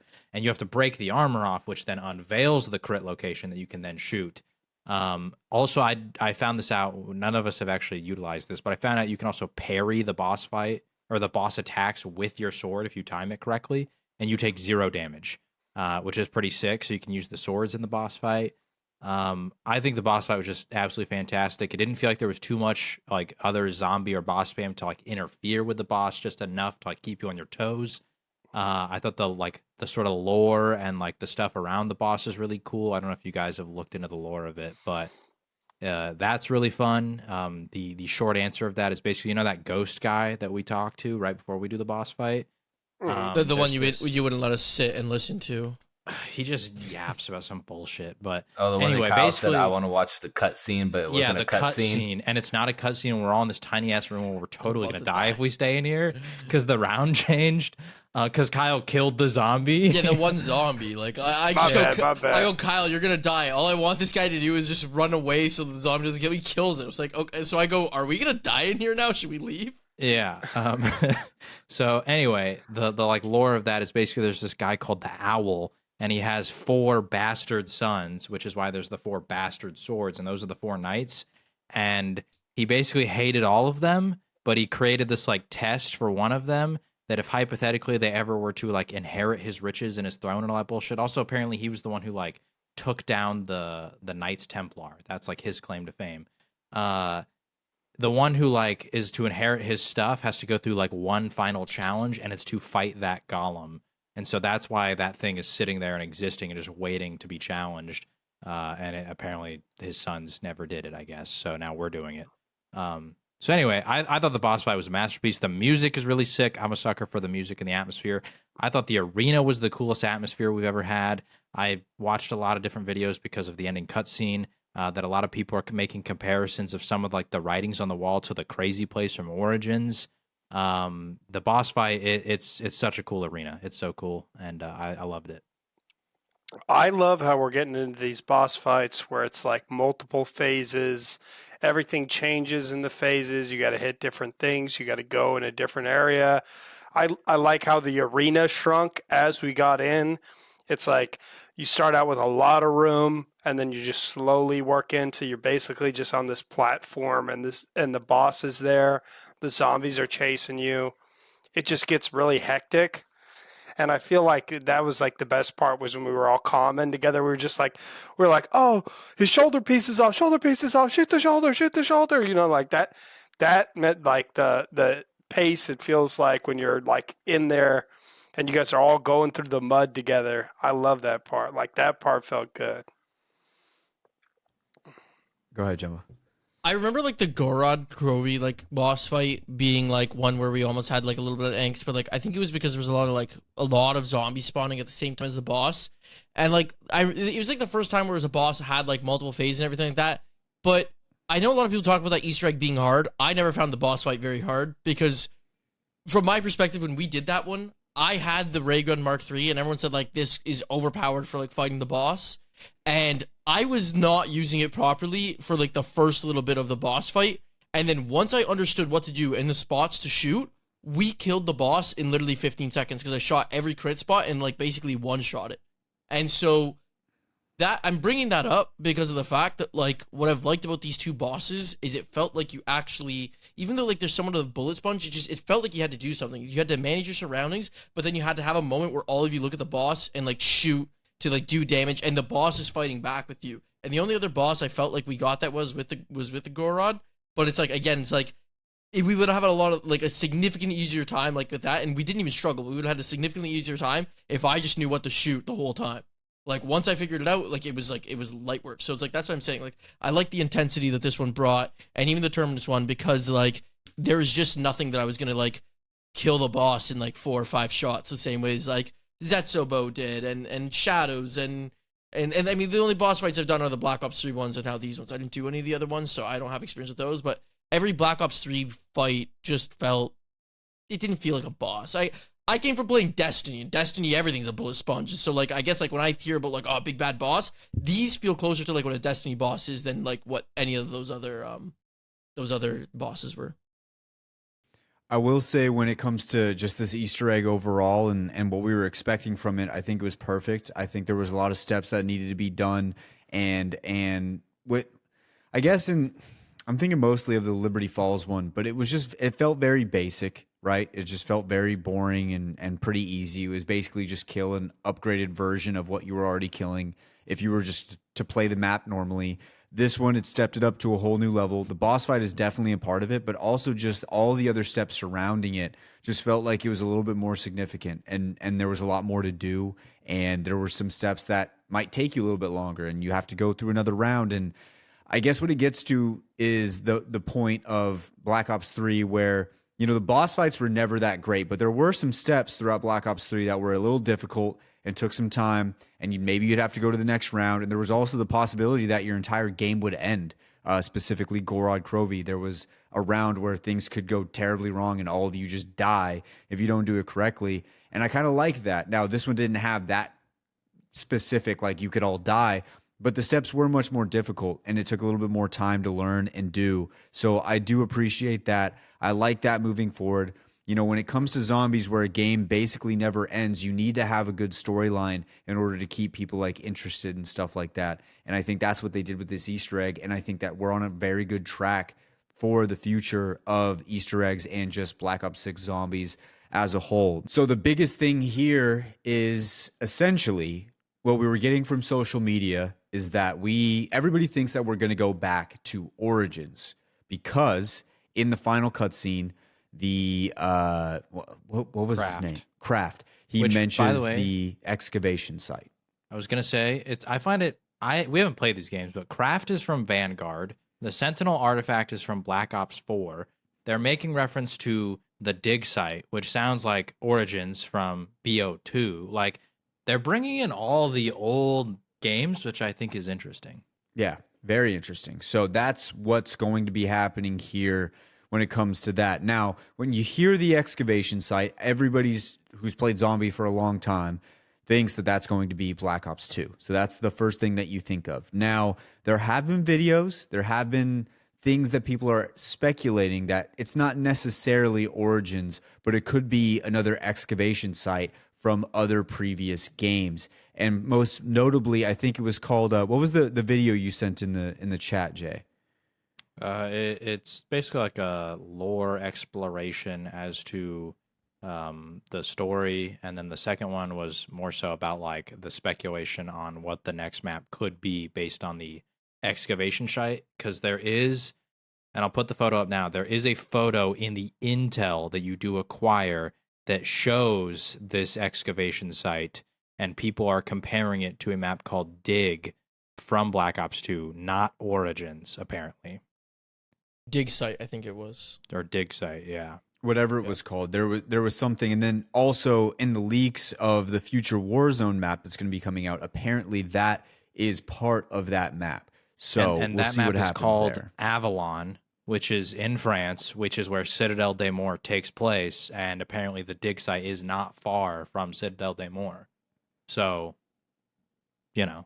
Makes sense. What I do appreciate is what you mentioned too earlier, that they're kind of tying everything back together and bringing it all in, and it makes an excuse for people to go back and play those previous games that just want to understand and learn more about what happened in those particular games. Like for instance, like I wanted to play Black Ops 4 after that Easter egg. I wanted to see if we could play it. Kyle didn't have it downloaded at the time, but that's like a game I want to go back and I want to play again. Like I just want to play these maps again and remember what that experience was like. And that's kind of what Zombies has always been. It's always been a different experience.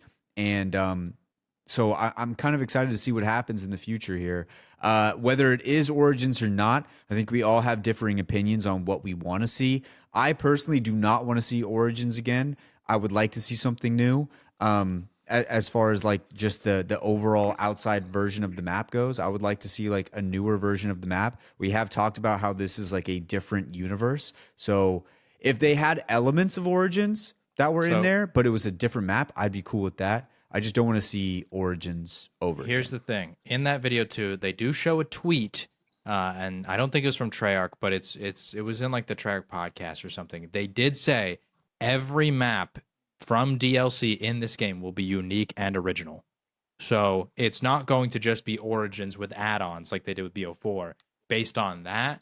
So there could be, I brought up the explanation to you because technically like the lore of this game, like I don't know if y'all even knew this, the Richtofen and Samantha Maxis that are in Cold War and this game are Eddie and Sam, the children from the Origins cutscene who got teleported into this reality, right? And then they grew up and now they're here. So basically, the video says that they're wondering, and I also watched a Raffle Waffles video on this thing too. He's wondering if in this universe we go to like this version of Origins, which maybe has like, you know how in Origins there's the excavation site like downstairs that you open with the whatever the thing is, the music device thing, you know? Yeah, Yeah. The spiral stairs, and you can Yeah. chain to get and you place the staffs down there. He's saying maybe that'll be on the map, right? But everything else will be different. And they were saying maybe there's going to be all these like crazy underground tunnels and all this kind of stuff. And they're wondering if it's going to kind of be like buried because on the Warzone map, you only see what seems to be the starting room, which is that picture in the intel. That's all you see. And there's no way that they would put the entire zombies map in the Warzone map. Like that just wouldn't make sense. That would like completely spoil everything. And that would also kind of be pointless. So they're thinking maybe that's the starting room, and then you go down underneath into the underground, and maybe you see like that little excavation site from Origins specifically, but everything else is different. And they were wondering if maybe this universe's premise is those 4 bastard sons that were the knights, like, and they're going to be the huge statues, and they have the swords instead of the staffs, and all this kind of stuff. So there's a lot of like crazy lore examples, but yeah, it seems like it's not going to just be like an Origins remake or Origins 2.0 where it's all like Origins with some slightly new stuff. It feels like Origins if it was in a completely different universe with maybe like one similarity. So Also, what I wanted to say was, since the Knights Templar was in Origins originally, they'd be the people that Yeah. come and shut the power off Yeah. for you. So it's like, maybe it's like since we took over the swords and battled that guy and like completed it, now we're kind of like the people who destroyed the Knights Templar. Maybe they have something now against us for like doing that or owning the swords or something. yeah. And then another thing is like maybe it is different. And also like Origins took place in like World War I or World War II, right? Right. And now it's like a completely different Yeah, era. we're in which the Jay brought 90s. this up before. We're in the 90s now. So the place might be completely different than what it looked like back then. And it's a different universe. So like Yeah. maybe Origins didn't even take place. You know what I mean? It's called Genesis. Oh. What if that is what they call it? That would be an I, interesting I way want to my do it. fucking royalties. Um, Just said it right now. TM that right now. That's right. That's right. I don't know. Did you guys have anything else on the Easter egg before we round out the show with the discussion? Because I mean, overall, I think our thoughts have been known. It was a great Easter egg, and I think it makes it even better of a map with what we got with Citadel de Moore. So if there's anything else to add on before we head in there, then add it now. The one last thing I wanted to say, and I hope they bring this back for future Easter eggs. I think this is why I liked it so much. I like the little puzzles that require teamwork, like that wall. It's something simple. You tell me the symbol, I do this thing. But it allows for miscommunication when we're talking about lobsters. It allows for random bullshit like that to occur, and it requires your team to actually be involved in things that isn't just killing the zombies. And I like that stuff because think about all those old steps that we had in other games, like, you know, the buried, target practice, or like all these different things where it's like, I like when multiple people have to be involved as opposed to just, this one had soul boxes, right? Where it's just like, here's a soul box, kill zombies next to it, you know?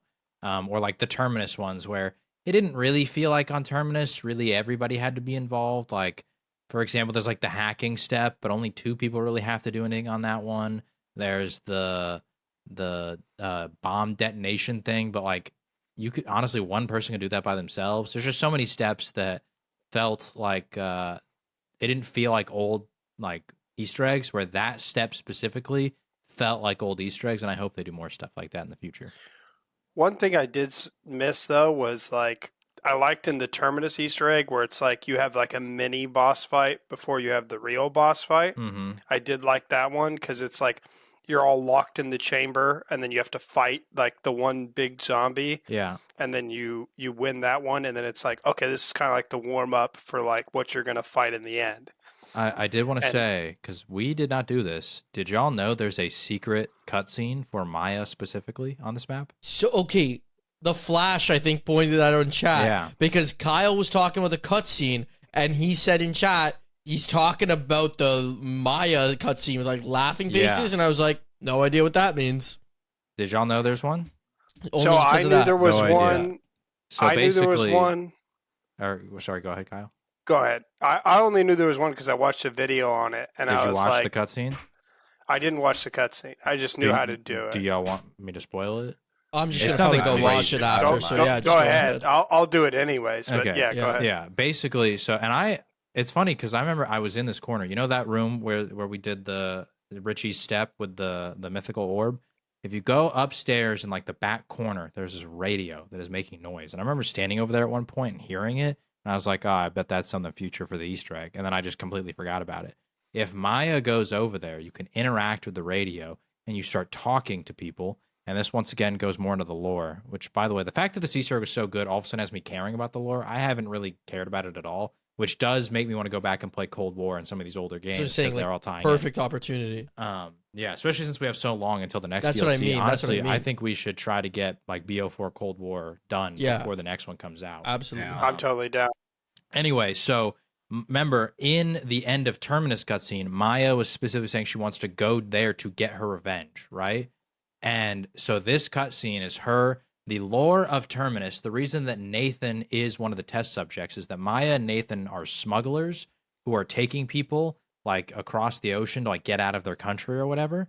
And some of their people, their exports that they're taking are being captured and disappearing. And so Nathan tries to go and explore what's happening, and he gets captured and disappears too.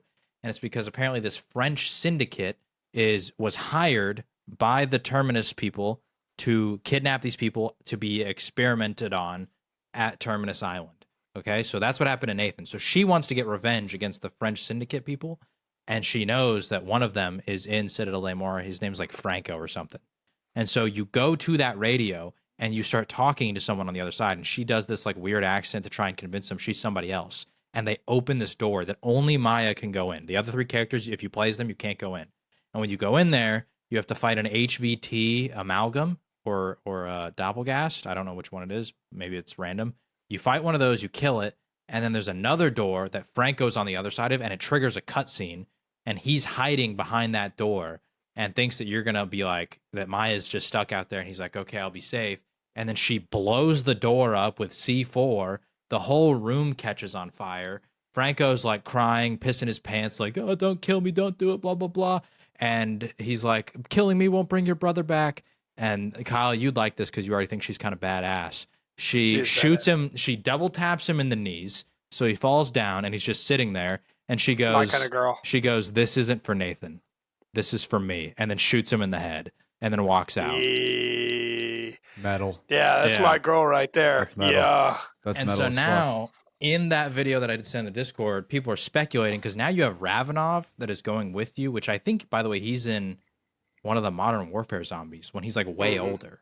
So they're even bringing the future zombies games into this one where he's now younger. But they think that he might join the crew as the fourth character because Maya's story arc is kind of complete now, where she like got her revenge. She tried to free her brother, and now she got her revenge. So maybe she won't be a part of the next map. I don't know if that's the case, and maybe Ravenov will join as the fourth character, or maybe he'll just come along and do what he's done with the other maps, which is like be your voice in the sky kind of a thing. I don't know. So Interesting. So there's some other Easter eggs I saw too that are interesting. And what I love about Black Ops 6 Zombies so much is that there's been so many different Easter eggs. There's one where you serve zombies beers at the bar, and you got to get it right, otherwise you fail it. So there's lots of cool stuff like that. Boys, without further ado, though, I think that we've hit everything on the Easter egg, and I think that it's time to go into a discussion on the greatest zombie glow ups and glow downs throughout zombies history. So let's hit a quick ad and we'll get into the discussion.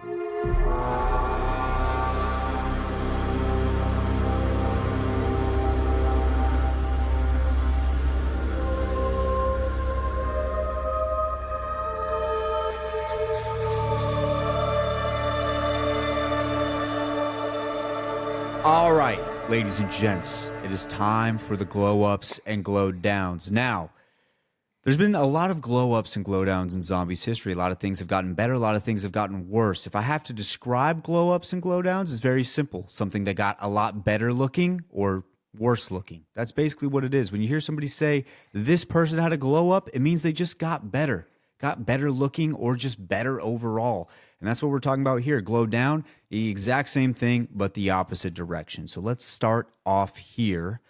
I mentioned earlier that I had a glow down for for my wife, which from a previous episode I had talked about Vulture being my wife. I thought it would be funny to have Vulture as my wife because that machine is so big and I'm not so big. Boys, I think my wife had a big glow down. I think it's over for me and Vulture. I don't understand. Explain. There's there's things that husband and wife do together, and when it comes to the Vulture switching to the Vulture head, I'm a little fearful of certain things. Also, just Are you scared of the beak, bro? I'm scared of the beak. I'm scared of the beak. That beaky dome, though, huh? I don't know. I'm scared. No, I can't explain any further. But I'm afraid of the beak, guys. I'm afraid of the beak. Also, I liked the logo from previous. I didn't really like this new logo. I didn't really like the new logo. It was black. What was it? Black and yellow. Black Like and a yellow. Yeah, black and logo. yellow, black and yellow, black and yellow. I was a fan of the old one. I like the old one. Vulture. I'm gonna say, as far as just the look of it is a glow down. I do think that the perk overall is still pretty good. I always thought Vulture was good too on Buried. That was the only Best map perk it of was all on. time. That Buried version of Vulture was really good as well. I don't think the perk at all has had a glow down. I just as my wife, I'm afraid of the beak, fellas. Gotcha. I'm afraid of the beak. I have that same feeling. Yeah. It's there. It's there. Okay. Does anybody else have a glow up or glow down? I just want to say, I think the machine glowed up immensely. I agree. I think it looks sick. The old machine was boring. It was, Yeah. I mean, it literally just looks like a I don't know, like a dresser where you're gonna put jackets in, and it's just red. That's kind of all there was. There was no identity to it. Now it's a Vulture. It's got a big ass vulture head on it. Like, that's sick. When you buy Vulture, it even flaps the wings and caws at you, bro. Yeah. The thing is like Wyatt's looking at it from the context of sticking his dick in it, and so like he doesn't want to stick his dick in this one. I didn't is say the that. thing. I would say that. It's a Wyatt misses the linebacker build. I missed the linebacker. I missed Those the linebacker. broad shoulders. I missed the linebacker. That was back when she was all natural, you know. Yeah. I mean, I get it. I guess kind of, but not really. She got some work done. She had a nose job. You a know? terrible one at that. Like just beak status. Do looks you guys way have better. anything else? Any other glow up, glow downs? I think that I have a glow up and a glow down. The glow down is 110% fucking speed cola. Looks terrible. Just the look of it, right? Yeah, like Just the look. I don't know. They tried to add all these like fucking retro Yeah. colors to it. It just looks like shit. And then by far, glow up is gonna be Deadshot Daiquiri because it went from just being a boxy margarita, like you fucking buy it's pre-made. It's just in a fucking box, tastes like shit. And now it's got pre-made margaritas. yeah. Now it's a fucking. It's got 2 guitars on it and it's on fire. Yeah. And it's got a skull. Also, the Which is perk cool in as fuck. general got better too, right? Way Like, better. way Yeah. better. Like the perk in general used got to- better.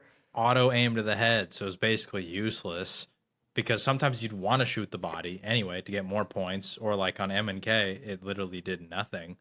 And now it does extra crit damage. I think there's an argument it's like the best perk in the game. Yeah, and then also the Behind low. No, Vulture. not behind You The think Vulture. it's the logo. best perk in the game? It Behind does more Vulture. crit damage. It's the closest thing to double tap that there is. Did you Yeah. think double tap used to be the best perk in the game? Double tap was the best perk of all time, so much they had to remove it. Well, like they Yeah. nerfed Jug hard by just giving you more HP. I feel like Jug was the #1 perk. I mean, Jug was useful, but I feel like with double tap, like for example, Jug, you can survive without it based on skill. Double tap, you literally at some point your guns became so useless if you just don't have it. You had to have double tap. That was the only perk, in my opinion, that was a true like crutch perk. If you were not buying double tap, you're throwing. Same thing could be said for Jug, but that just gave you extra hits. You know what I mean? I think we're gonna have to rank perks one day. We haven't done that yet. Yeah, we're gonna have to. We rank We'll perks. have to do that. I 100% agree with Next Jay. episode, rank perks. I know a person who would not buy double tap in game, and it would drive me fucking Was insane. it Brian? And his name was Brian. Yeah, I know. 100%. Yes, it was Brian. He would say, I'll get more out of Widow's Wine. No, you I don't won't. know. Did we say No, this you last won't. time where I feel like we need to talk about Brian, but never bring Brian on the show? Yeah, Did we I say think that? we just keep doing We're that. just bringing him up. You bring I think Brian we up just and stick with that. He's like He- this mythical creature. He He just has refuses to buy double tap. technically appeared in a YouTube video because I did play the clip of him saving us, but you don't see him. You That's just hear his different. voice. You And just you hear don't his you don't voice. he just saves us. He doesn't like Yeah. it's not much more than just the saving. I think Like, you we don't just get need his to It's even put- funnier. You just need to put a picture of him like next to all of our faces on YouTube, so he's just there in spirit. Well, I did Well, we during ha- that episode. I did show the picture of him where he's got his like hands up on the thing that Wyatt has with the Oh my turtleneck. god. I showed that picture when Wyatt says like a 4'9" beast or some shit like that. You called him short basically while complimenting him, and I That's put that fine. picture. Then like as this podcast gets more episodes, the only way you will know who Brian is if you're an OG and you've watched that first episode and Yeah. you have to search for it. One day Your on second episode 100 yeah. or second. One day on episode like 100, we will go back and we'll say, "We've shown Brian before. You just have to find it." Yeah. Or we have an anniversary episode where Brian just comes on one time, Just and once. then we're like, Never "That's comes it," back and again. then never comes but back He again. would accidentally have his mic muted the whole time, so he'd just be sitting there That- talking, and we would just have It's no just his idea face. what is going on. We're like That we or he'd we have all the nod most our heads and egregious go. take of all time. Then we keep him He muted. And we already just nod our says head. some awful takes about zombies, and he's not even on the show, bro. I was just gonna say we keep him muted. We nod our heads and go, "Good point, Brian," and move on Yeah. to the next. Good But point. That's really the only way to defeat him, but he says things that are so ridiculous that you can't do it. Like you want to and you understand and realize that all you have to do is just be like, good job. But you can't do it because he says something that makes you so angry. You're like, I have to fight this. Like I have to argue with him. So that's where we're at. I got another glow up, and this one's a super weapon, a wonder weapon, if you will. It is the jet gun. I feel like that's the most Yep. slam Big, dunk of all time. big. The Thrustodyne is back in a big way. It's on Liberty Balls. Obviously, it was on Transit before. The gun on Transit would literally break, and you'd have to recreate it, rebuild it all over again on a map that was already so frustrating and just made you want to rip your hair out. At least on Liberty Balls, you get it. It's the Thrustodyne. It rips. It does everything you want it to do. And it is what it should have been on Transit. And arguably, if it was what it is on Liberty Balls, Transit could have at least gotten a couple extra points on the scale of zombies maps, but that's not what happened. So I just feel like the Thrustodyne has to be up there on one of the greatest glow ups of all time. I don't know. I have one. Okay, go Are ahead. you going if to talk want. about the jet gun? No, I was gonna go with mine. My glow up. Oh, okay. I have one that's quick, and I think this one's a little more creative because I think it's not going to. Most people wouldn't think of this one initially, but we got to talk about Cold War. They introduced the armor system for the first time, and all of a sudden, Carpenter has an actual good use where it refilled your shields. Now, I know that they changed it to max armor, but I low-key do have to put some respect on Cold War Carpenter because it still did what old Carpenter did, what it refilled the boards and it gave you points, but also it would refill your shields. And all of a sudden people were hoping to get Carpenters in later rounds because sometimes you just couldn't get armor plates. Because if I remember correctly in that game, could you pick up armor plates? I'm pretty sure you just had to buy them, right? No, you can You had pick to them buy up. them.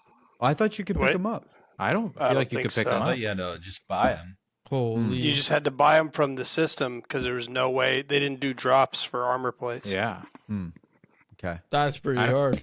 Yeah. I feel like, did you even put plates in? Or was it literally just buying armor? And it would You just just put bought it on? armor. Yeah. There You was just I don't put even it think on. there Yeah, were you're plates right. in You're that right. game. Yeah, you're right.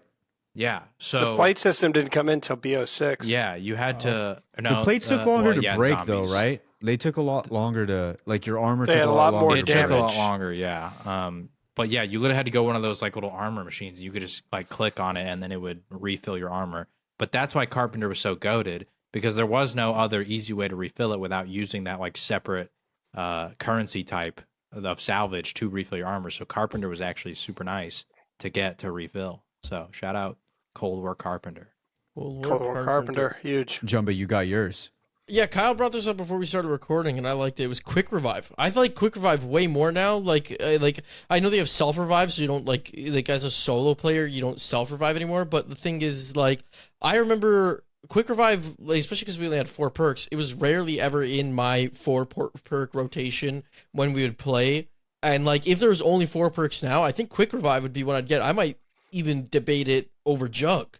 I don't know. It's tough because like in tandem, the two are great. Like more HP plus the faster regen, plus you get the ability to revive with your teammates, but like faster obviously. But then the other thing too is like, and this is just a little throw out there. I don't know if you guys know that like the old Quick Revive on World at War when you were solo didn't revive you. So Didn't Quick do Revive, anything. yeah, it did nothing. It was pointless. Quick Revive technically had 2 glow ups where they put that in there for like Black Ops 1 and further maps. And now we got the self revive, but instead of the self revive, they've made this perk feel just like different, like with the regen of HP. That was pretty cool. So I like Quick Revive a lot. Also, I wanted to add, you can actually still get the augment. revive yourself. Oh with yeah, the augment. yeah, with the augment. That's right. So the augment also on top of that makes it like old Quick Revive, where it's like you also get a self revive as well But on you top can of use that. it Which works with in other people, multiplayer, too. yeah. Yeah. Yeah, 'Cause the which old is one was even only more solo. goated. Yeah. Yeah. Yeah, the crazy So thing. I think Quick Revive is even better. Going back to what you said about World at War Zombies, the craziest thing was basically if you were playing solo, you only bought 2 perks. You only bought Juggernaut Three. and you bought and Speed Cola, because double tap, all it did was make your gun shoot faster. It did not double the damage or anything like that. And a lot of guns, it would actually make it worse because it would shoot so fast that your recoil control was almost like zilch. You could not, like some of those guns were impossible to control and it would just make you lose ammo faster. So a lot of times when you were playing solo on World at War, it was literally just Juggernog and Speed Cola. That's all you would run because there was no point in running the other 2 unless you were just bored on round 40 and you had like 100,000 points and you're just like, fuck it, I'll just buy these just cause. That's really the only time you'd ever buy them if you were playing solo. So yeah, it was a wild time on World at War. Rich, did you have one? So I'm gonna say that there's a glow down. It's a map. Mine is going to be Darius to the Giant. Why? Why? I don't know. I mean, okay, just so, leaves it yeah. at that. Just, I don't know. You guys So I like the original one mainly because like, so I do like the ambiance more of original Darius. For the Giant, they just make it a lot darker. That's really all they did. But I don't really feel like it did anything other than that. So I just think that original Darius is better in my opinion. I don't know. It's not that crazy of an explanation, I know, but I do like Darius better than the Giant. I can add something for you, and it's the wall weapons are absolute shit on the Giant. And also, the one thing I can give it is that you do get a perk, an extra perk. You can either get Deadshot or Stamina Up, but nobody wants you fucking never Deadshot. want a Deadshot, and you never always wanted got Deadshot. So Deadshot, you bro. always get Deadshot. So it's like, yeah, the wall weapons suck wait, on the Giant. You say the and then wall Deadshot. weapons suck, but like, hold on, like you think the wall weapons were that much better on Darius? Yeah. Oh, the yeah, Thompson. 100%. In what The STG. The Gibbs-O-Matic? The Yeah, FG42. but who cares when I like pretty much like at like a certain round you're better to just double pack, which you can only do on Black Ops 3. I don't. Well, I mean, Go you ahead, didn't really Brian. need a double pack on. I don't think you World at can War, double though. pack. You can't Oh, double no, pack you on can Darius, double pack. but on the You can Giant, put on the the- Giant you can double pack. Yeah, Yeah. but I feel like at World Yeah. at War, you didn't even really need a double pack, especially like You the can't. trench gun. You have the double barrel. trench gun was OP. You have Yeah, the the double barrel. Type 100. The lawnmower, as I like to call it. Yeah, but at some point your guns just aren't going to do damage. No. The best part about it was like the guns scaled so well in World at War that like even though it took a lot of bullets, since they were wall buys, you could easily like rack up points because every single bullet got you points. Where like you could rack up points just running around and shooting, and then you just buy more ammo off the wall and then just continue going. Which in the late rounds, I mean, that's kind of like the go-to for that. So aside from wall weapons, what do you guys really not like about the Giant? Everything else is fine with me. I like the ambiance a lot better. I think Black Ops 3 did a really good job on doing that part of it right. But yeah, I just hated the wall weapons. I hated the VMP being in the Thompson room. And then also, don't they switch Not the the perks VMP. around? It was the in the Thompson. Wait, what was the STG room? Sorry, I'm thinking STG room. Never Yeah. mind. And then don't Yeah. they switch the perks around? They switch them. They Yeah, change it's like locations random. every game. Yeah, Yeah. it's random. I didn't like that either. That's just Yeah, that could be strats, I me. didn't think That about could be that. old man yelling at cloud, but that's just my thoughts. There's just 2 spots if Jug spawns. I fucking hate it. yeah. Mm-hmm. I hate when it spawns in that one where you got to go across the little bridge, up or Yeah. down that little Yeah. corner. That one That sucks. that one sucks. That's the one I was Yeah. thinking. And then, funny enough, the one next to the teleporter where the power is, like at the back there. Yeah. The one in the very back, yeah. And Yeah, you gotta go that that little room to room. the side. Yeah, I Yeah. don't like that one either. OG Quick Revive was. Yeah. Yeah. I would say I actually agree with the take that Doris better than Giant for 2 reasons. Number one, I think the Giant colors are way oversaturated. It feels like so Blue. overly blue. Mm-hmm. And I don't like it. I've played a lot of the Giant, like a lot. Because back in the day when BO3 came out, I did not like Shadows when it first came out. So I was playing a lot of the Giant. And it's so oversaturated. I don't really love that.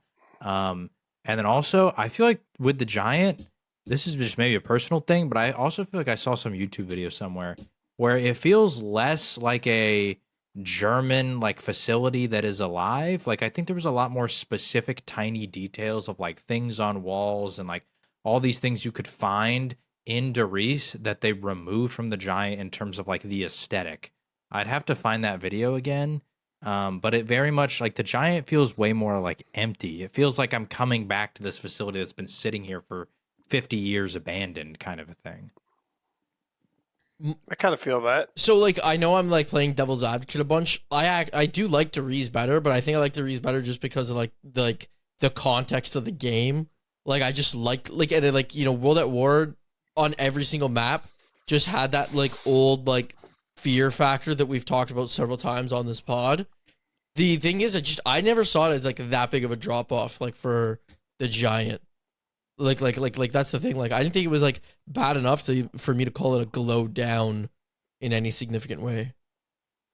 I feel that. Like I don't hate it. Like I'll load into a game of the Giant whenever. I do think that I'm more privy to the old version of it. So I also yeah. do think the Giant suffers from like certain BO3 systems like movement. Like it's just not built for that kind of stuff. Like the slide jumping around and everything. You just like navigate the map so fast that makes it feel even smaller. Like you talked about like the double pack, like it's almost like 2 OP. Yeah. Like that. Like the map's so easy. You literally just get the RK5 wall buy that's in that spawn room and you just do this like figure 8 with dead wire. It's the easiest thing in the world. Like so yeah, I don't know. I feel like some of those things, but that's not necessarily the Giant. That's more just BO3 Yeah. being played on a really old map. So Yeah. On the opposite side of that, I have a map from BO3 that I think was a glow up, and from the original version of it, and that was Noctur Untoten. I think Noctur Untoten had a big glow up because the ambiance looks way better on Noct than it did in World at War. I think it's just perfect. I think it looks great. Then you have the perk machine, the Wonder Fizz machine, which you don't have. Obviously, you have In what you don't have game? any perks in Black Ops 3. So I'm a BO3. Okay. In Black Ops 3, it glows up from World at War 2, Black Ops 3.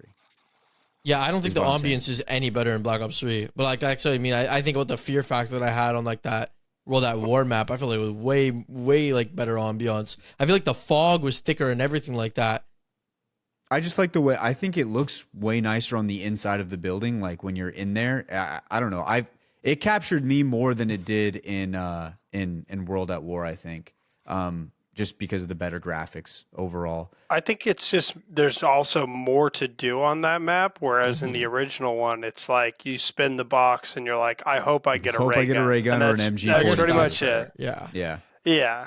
can I just say that's though, it. I do wish for Zombies Chronicles Edition they used the World at War guns. I'm not gonna lie. Yeah. I miss the trench gun. I I agree. miss the The flamethrower. PPSH. The The PPSH. flamethrower was OP. Like I miss the use. I know they didn't do it in any of the games because they also brought back all these maps for Black Ops 1 with the Black Ops 1 guns, right?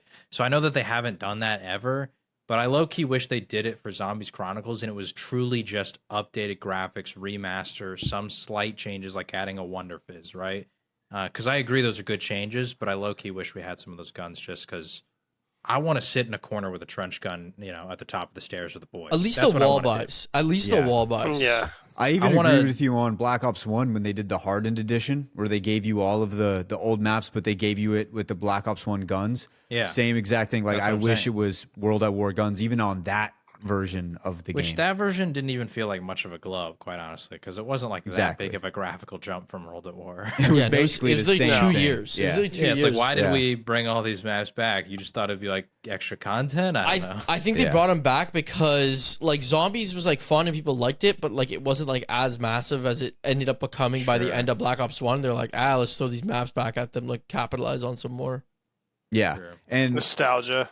And I think that It was hardly nostalgia. It was 2 years. Like, so it was more so like just Basically. capitalize on money and get more people playing these maps that they didn't play. The only True. massive changes they made, because at least with Black Ops 3, you could say that in the Zombie Chronicles edition, there was different radios with Dr. Monty on them, where he was talking and describing about the maps, and there was like little mini Easter eggs, like even Noctra and Toten had like the Samantha Easter egg. There was the song that you could get. Like they had different Easter eggs. On the hardened edition version of Black Ops 1, it was just the same map, but you just changed the guns that were in the box. So Yeah. the only big change was that like Verrucht had the Winter's Howl, I think. Yeah. Yeah. Terrible So- wonder weapon, by the way. One, One of of the my worst of all favorites. time. One of the worst of all time. I was gonna say, like I see in the notes here, we talk about origins from Black Ops 2 to Black Ops 3, and there they brought back a lot of the guns. Like not all of them. They brought back some guns. Like there was like the MP40. There was the was there not an SCG or something like that they brought There's Did back? they have SCG. the big MG that you could So, still get with here's- the? I wrote down Origins for I know why I feel like you put dislike that down. Origins on Black Ops 3. Yeah, I know. Like I still love Origins, but the BO2 version to me is so much superior. Number one, they only brought back the MP40 and the STG. I think those are the Okay. only two guns that are back. They did not bring And back the pistol, and massive the pistol. LMG. And the I can't remember the normal name. The Boomhilda Mauser is or the pack whatever? lunch version. The Mauser. yeah. Boomhilda. Yeah, Yeah. they did bring that back. So those are all three great. I love that those stayed there. But I prefer just the BO2 guns for Origins personally. I feel like I like the updated graphics, but once again, it feels too saturated. And I feel like Origins wasn't that far in the past that it needed to be recreated. I do understand why they did it, because it's like a goated map and it puts all of like the kind of elite historical maps into BO3 outside of like Mob and Buried pretty much. So like I understand why they did it, but I don't love like honestly the saturation change. I feel like it feels less like winter. I feel like I don't notice the snow as much as I do on BO2's version. Also in BO2, you can't jump and move faster through the mud. You basically just have to trudge through it with stamina up and try to run. Where on BO2, you can jump. So you can like run, jump to gain, more pace when moving through the mud. So I don't know. There's a lot of They reasons also to where big one, where the wonder weapon's not worse on Black Ops 3. Like the ice staff sucked The apparently staff? compared to like the Black Ops 2 staff. If I I don't remember. think they suck. I could be wrong. I They're really not, don't they're play not bad. Origins Like on they're BO3. good. Like they're still good, but like I've heard that like if you want to go for like higher rounds or anything like that, and like if you want to like try to play like the ice staff on Black Ops 2 apparently is like way better than Black Ops 3. The I ice believe staff it. is the one they do the strat with, right? Dice staff is the high round Yeah. strat. Yeah. It's not it can't be used. I almost never play BO3 Origins, quite frankly, so I don't really know if the staffs are different. But on the staffs, in the Easter egg, there's also a specific step in which you have to take all the staffs and you have to put them in the 3 robots. And it's really annoying because you just have to wait for all the robots to come. And in BO2, there's a glitch where you can just take the fire staff and put it in the spot you put it in at the bottom of the excavation site 4 times in a row. You just put it in, take it out, put it in, take it out. And it counts it as you putting the other 3 staffs in the robots. And so I like that little glitch because I just think that's an annoying step. Like, I don't think the step is fun to just have to wait for a robot and then go put it in. You know what I mean? And in BO3, they fixed the glitch, which obviously they're going to because that's not how they intend you to play the game. But I like that glitch because I think it makes one of the worst steps actually like go by incredibly quickly and you just keep playing and having fun. So I don't know. I think that Origins had a glow down. I still think it's the best map of all time, no matter which version you play on. But I much prefer BO2 over BO3 personally. Yeah, Gotcha. my entire point, just going back to my Noct one, was just that I still remember the first time I loaded into Noct on BO3, and I guess what it did for me was it recreated something from my youth where I was like, oh my God, this looks cool. Like, it was one of the few maps to me where the saturation didn't bother me. And I felt like I was like, wow, like they really upgraded this thing. It's because it's the same colors. They didn't add like a weird bluish hue to it, which I feel like on Origins and the Giant they did. I don't know why they did that. So I still remember that, and I was like, damn. And that's kind of what got me back into zombies was when I even found out there was a Zombie Chronicles. I just bought it just because I was like, oh, I like to play zombies again. And then when I loaded into Noct, I was like, damn, they actually made like a big upgrade. And I was really appreciative of that. So I would say that one's a big glow up. It also makes the map more fun to play, I think. It fits into that like Liberty Balls category for me where it's just casual. If I know I only have 2 hours and I want to play something for 2 hours, I'm not going to try to get into a game of like Origins of Derisendrach. I'd rather just play like Liberty Balls or like this version of Nocturne and Toad. So I think that was like a glow up in my opinion. Can I just say, he always says that for 2 hours, but there's no shot I'm going to play Noct for 2 hours, and I can easily knock out the Origins Easter egg in 2 hours. So that sounds like a good use of my time. I don't know. I like playing Noct. For 2 hours, though? Can I just say, and this is not a BO3 thing, this is just a Noct thing. I hate how long it takes the zombies to reach the building in the first like 10 rounds. It was even speed worse it up in in World Black at Ops War. 3? Yeah. I know. It was Like, even worse. Can we, like, it feels like so many times I have one zombie left and I'm like, where is he? And I have to run through all the windows and he's like 6 miles out over there. I got to get a sniper to see him and kill him because he's just slowly trudging his way towards You the just building. got a That bad map- knee, dog. That's it. You just got a bad knee. Got that bad knee. That map was always very 0 to 100. It was like, because like Yeah. it took long, but then after it's like suddenly it's like round 15. It's like, whoa, we're going holy fast fuck. now. Right. We're going fucking Right. fast. We're in now. I just wish in BO3, it's almost like how in BO6 they have the thing that speeds up the early Yeah, the rounds. I wish in rampage inducer. BO3 I could just do that because they take so long to get there. Which, sorry, Yeah. I know I'm only remembering now, but I think it'd be fun one day for like 4 of us to hop in and just see how long we could last, like no turning off Rampage Inducer. Well, if we ever do the Terminus round 50 Easter egg thing, I honestly think we should use that to just save time. I feel that. I agree. I Early agree. round Yeah, super we could do sprinters, that. though. We could do Love. that. Yeah. Kyle, did Pop you have pop a a glow perka up? and let it rock? I do have a glow up and I have a glow down. Okay. My big glow down for me is my favorite Russian. They neutered him pretty hard, and Wait, Nikolai? you know, you're not going to say Nikolai. Nikolai, are you? I agree There's with no this way take. you think that I agree Primus with this Nikolai take. is worse than Ultimus Nikolai. he's dog shit. Y'all I'm gonna tell are- you right I now, he's agree. the worst. Kyle likes the He's guy terrible. who's just talking about drinking vodka all Guys, the time. Yeah. Yes, guys, and killing his that's wives. my guy. Guys, hey, hold if on. I'm going Hold to the on. party, We need to finish Black Ops 4 and we revisit this take because I want you guys to know, if y'all don't understand, in Black Ops 4, Nikolai is like the main guy of the entire story. I don't want to spoil too many things, but he's like literally the central figure of the entire zombie storyline. And it's so sick. We can Just wanna replay say it, that. but I just No, don't. no, I not agree replay. with We Kyle have on to, that. we haven't done Black Ops 4 yet. You When should we replay play it. Black Ops 4, I think you guys will understand. Anyway, I'll get a new respect for him then. Yes. But I want to tell you because I never done any of the Black Ops 4 Easter eggs ever, so I don't know anything about anything. All I want to say is OG Nikolai, in my opinion, as of right now, he's way more goated than Primus Nikolai. I think that he's so sick. I love how he talks about drinking. The same weapon I used to kill my third wife is always my favorite thing when he gets Hey, the baby, PTRS let's do the out of the 59. box. Hey, baby, let's do the 59. That dude's just goated, in my opinion. He's the kind of guy I'd want to hang out at the party with, you know? Yeah. I don't want to go there and hang out with some guy who's like stuck up, doesn't drink, just like hangs out. I want to be with the guy that's like, fuck yeah, I'm drinking this shit. Let's do the 59. You know what I mean? Like that's I just agree the with kind this. of guy I want to be with. I agree with this take. So Now, mind you, we both have not done the Black Ops 4 Easter eggs, so maybe it'll change. But I don't know. I loved old Nikolai. I loved I it. do want to say before you do whatever, I think you had another one, right, Kyle? yeah, Before you do that one, in the spirit of this, I think Takio from Ultimus to Primus has a major glow up. I think agree with old that. Takio.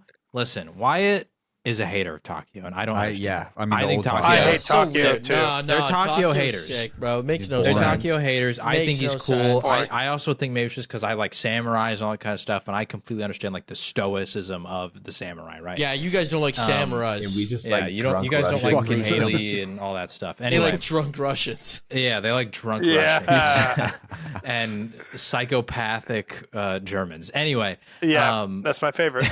which, by the way, Rick Toffin also got a glow up, but I don't think it's as big because I think both are goated. But I think the Primus one's way better than the the old one, because the old one was just kind of annoying in my opinion. I love the evil laugh though. That's like my favorite That's why part. I don't think it's like a true glow up, but I also think it's kind of a glow up. Anyway, Yeah. because at least in terms of appearance, he goes from like a gross old soldier to like, oh, that guy's like a Chad now. He's kind of hot. you know? Yeah. Anyway, on Takio though, the old one, I mean, these guys are supposed to be like caricatures of like the stereotype of that country: drunk Russian, psychopath German, like hoorah, USA guy, and the stoic Japanese samurai. I feel like in premise, he got a huge glow up. There was actual depth to his character. The Zetsubo Easter egg, you learn that like he realizes that the emperor has betrayed him and he's not fighting for him anymore, and he commits whatever the Japanese word is for their suicide thing. Seppuku, yeah, he commits seppuku and has his premise version kill his ultimate version. And I don't know, I just think that his premise version is way cooler. He's got way more voice lines, way more personality, and in a good way. And also, he just looks cooler because he's got the sick man bun. I will say he is a lot better in that storyline than he is in previous. Because in previous, he's just kind of a bitch. I'm gonna be honest. You guys He's are kind of just a annoying. hater because he doesn't talk a lot. He's just boring. He's I a don't think he's stoic boring. Japanese He's just boring. samurai. Like, what He's do you just want? boring. Like, can you say something, dude? Not Can you everybody contribute can be anything? the life of the Can you party, just man. Sometimes you need the contribute quiet, something, silent please? type who's just over there being a badass. Yeah, but he's over I'm there. sorry he just- doesn't oh, drink alcohol God. day to mask the pain of killing his wife. Hey, Takio, you want to come over here? Wife. Hey, Takio, you want to His come over here and come to third this wife. restaurant with us? No, I can't. Okay, He's a all right, samurai. well, He's not all going to a right. restaurant with you, Sick. dog. He's assassinating the Cool. emperor's enemies. Takio, can you pass me the plate? I cannot. Okay, I guess I'll just get it myself. Like, Takio's just. He would oh 100% God, pass so you that boring. plate. Don't you dare say that. Now, There's here's no the way thing, though, drunk Takio- Nikolai would have passed you that plate. Takio, yeah, and he would have spilled it on me, and we would have laughed, and we would have been friends about it. You would Here's have the been thing, pissed though, because it ruined Takio- your favorite shirt. Takio in Black Ops 2, though, in that intro cutscene, is like, that's to me when the change took place. And I was like, that's, okay, I mean, that's cool. because that's when they introduced premise. Exactly, but that's That where I'm literally like, was okay, the he's cool now. change. The He's moment cool now. where the change takes place is where the change took place to me. Yeah, and then he's cool. Definitely. Then he's cool. He's cool. Okay. And I Yeah, like he's it. cool now. All of this discussion. Is the Richtofen of Black Ops 6 evil? Am I understanding that? Is he evil or not? Like, I'm not. Yes, he is evil. So, He is? He's evil. was the I thought he was Black a good Ops guy. So was the here's Black thing. Ops 3 guy even good? Like, he was always kind of gray area. Like, couldn't really tell. The Black Ops 3 one is good. The Black Ops, the original Ultimus one is bad Bad. because he just wants to he's possessed by the apothecans, right? Like that's what's happening with the Black Ops, the Ultimus version.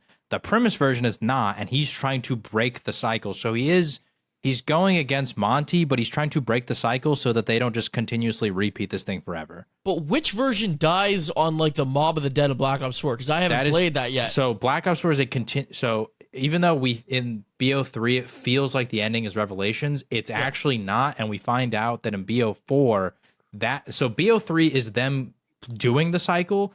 BO4 is Richtofen saying, I'm going to break us out of the cycle because we're just reliving this over and over and over. Every universe's version of us is just doing this same thing.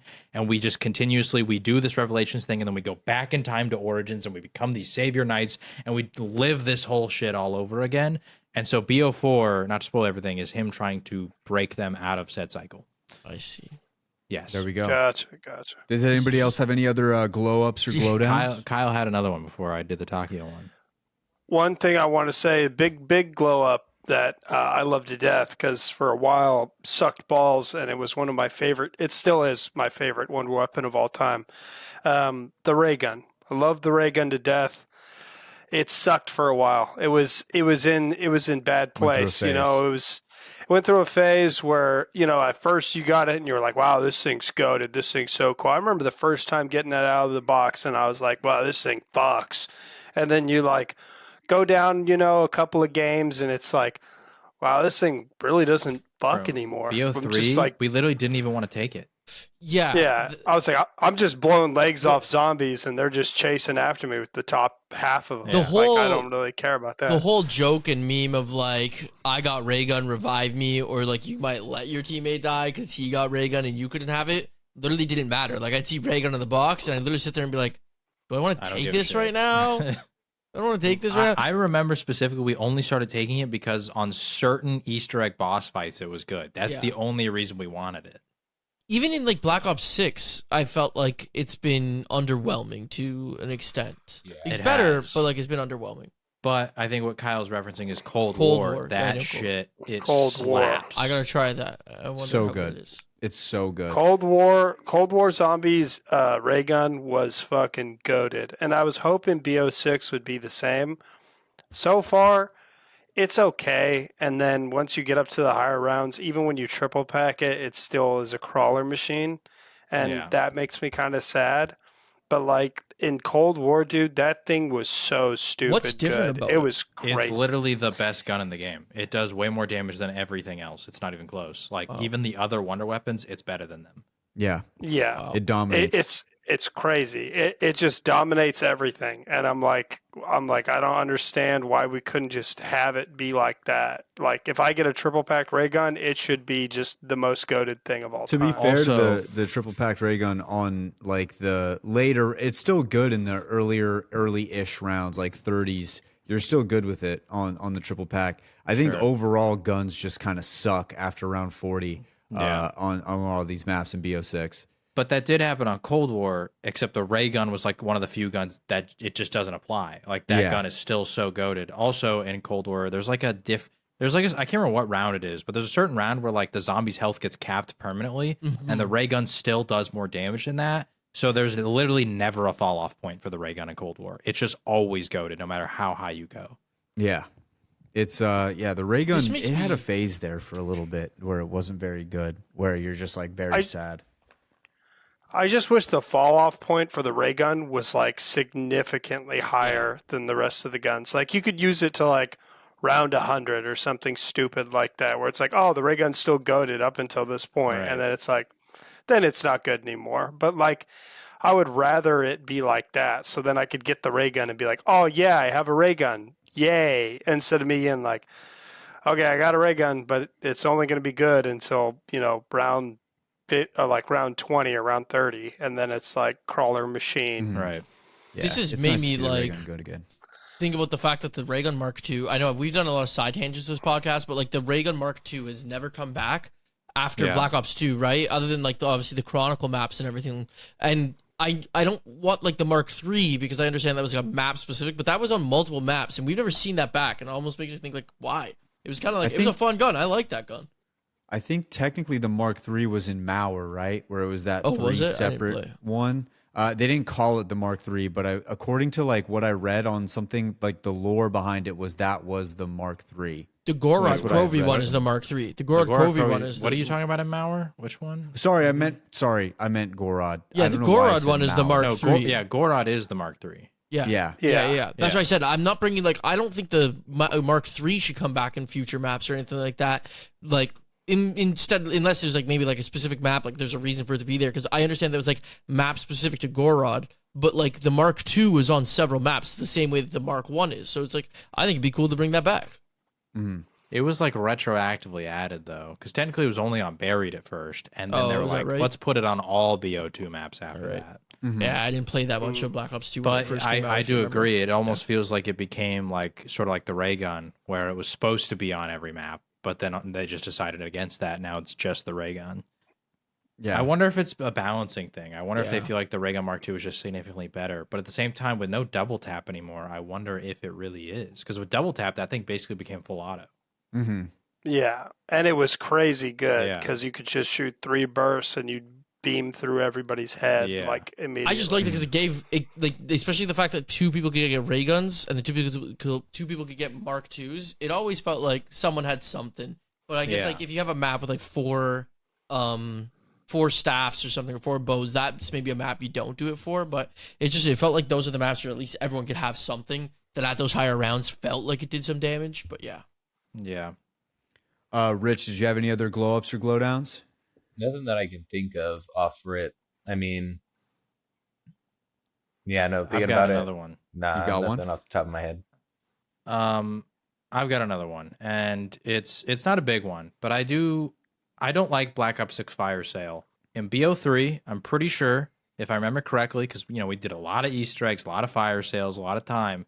pretty sure if you were max efficiency with it, you could get 5 hits of the box with a fire sale.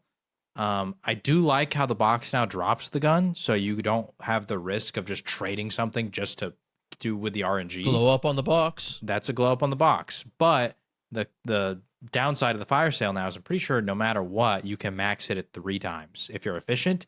And that's still like cutting it close. I feel like a lot of fire sales, I hit it twice. Because you get a moment where the zombies kind of get in your way, and you don't want to get dead. So like you run over, you got to kind of do a little loop, then you grab it and you hit it one more time. That's it. You've hit it twice. And so I think the fire sales kind of glowed down because it doesn't feel nearly as powerful when you can't hit it as many times.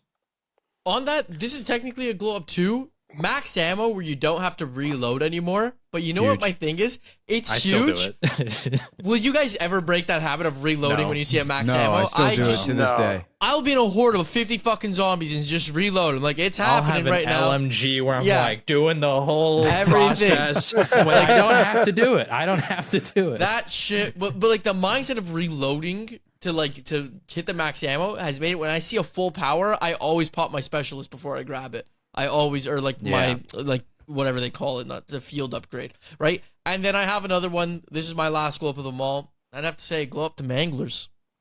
Huge. Yeah, I would Wait, say the same thing. Is there not we better don't or think what? the manglers glowed up. There's no way. they did. They're way 100%. worse than they were on Garage Grove. They're so much better now because Don't do they this. travel in packs. It's a They glow travel up to in the packs now. manglers. I hate. There's like 8 of I them hate on the you at a traveling time. packs. I hate the packs. The bangs, bro. Yeah, like, I I only like had when they one all left. spawn in together, all 10 at once. Yeah.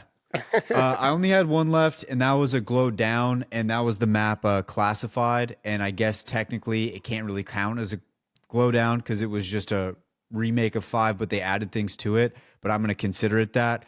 I really just wish that the mad scientist was there to steal your gun. I wish that was part of it. I know a lot of people hate that. I thought that was unique. I thought that was interesting. I thought that was fun. And when I loaded into classified, I was hoping I would get the mad scientist, and he never came. So that made me sad. We really got to rank all the special zombies too, because that's like such a unique one. That You want to was talk about so something interesting. never coming We can do back? that next It's like episode. literally in a side map, like Yeah. literally in a side map, man. Yeah, that's one for me. I want to say this off of that, honestly, and I don't know if a lot of people agree with this take. Outside of the Nuketown remake, I can't remember what it was called on Alpha Base BO4. or something Alpha like that. or Alpha Omega. Alpha Omega, yeah. I'm thinking Outside of that one, Apex. purely because Nuketown was so cheeks that it was kind of cool that they expanded it. I think all of the BO4 reimaginings is I think what they call them, because they're not remakes because they add stuff. I think all of them are glow downs. Like, I don't think Blood of the Dead feels like Mob at all. I do like the little nostalgic music hit when we enter the actual prison. And I think Blood has some cool things. Like, I still like the first few rounds where you have to run through that, like, that one catwalk, and then you come out, and Brutus has this, like, in-game cutscene where he's, like, you know, channeling the forces of hell to kill you or whatever. Like, that still is cool. But the map itself, I feel like, is a glow down compared to Mob. Like, to me, Mob, one of the greatest maps of all time. I feel like Blood is just kind of a pain. I think the Call of the Dead is, like, I think I had it ranked 6th. I think Tag der Toten is worse, even though some of it's kind of cool. Like, the ambiance is kind of missing. I don't feel like some of the expanded areas are that great. I don't like the color of the map at all.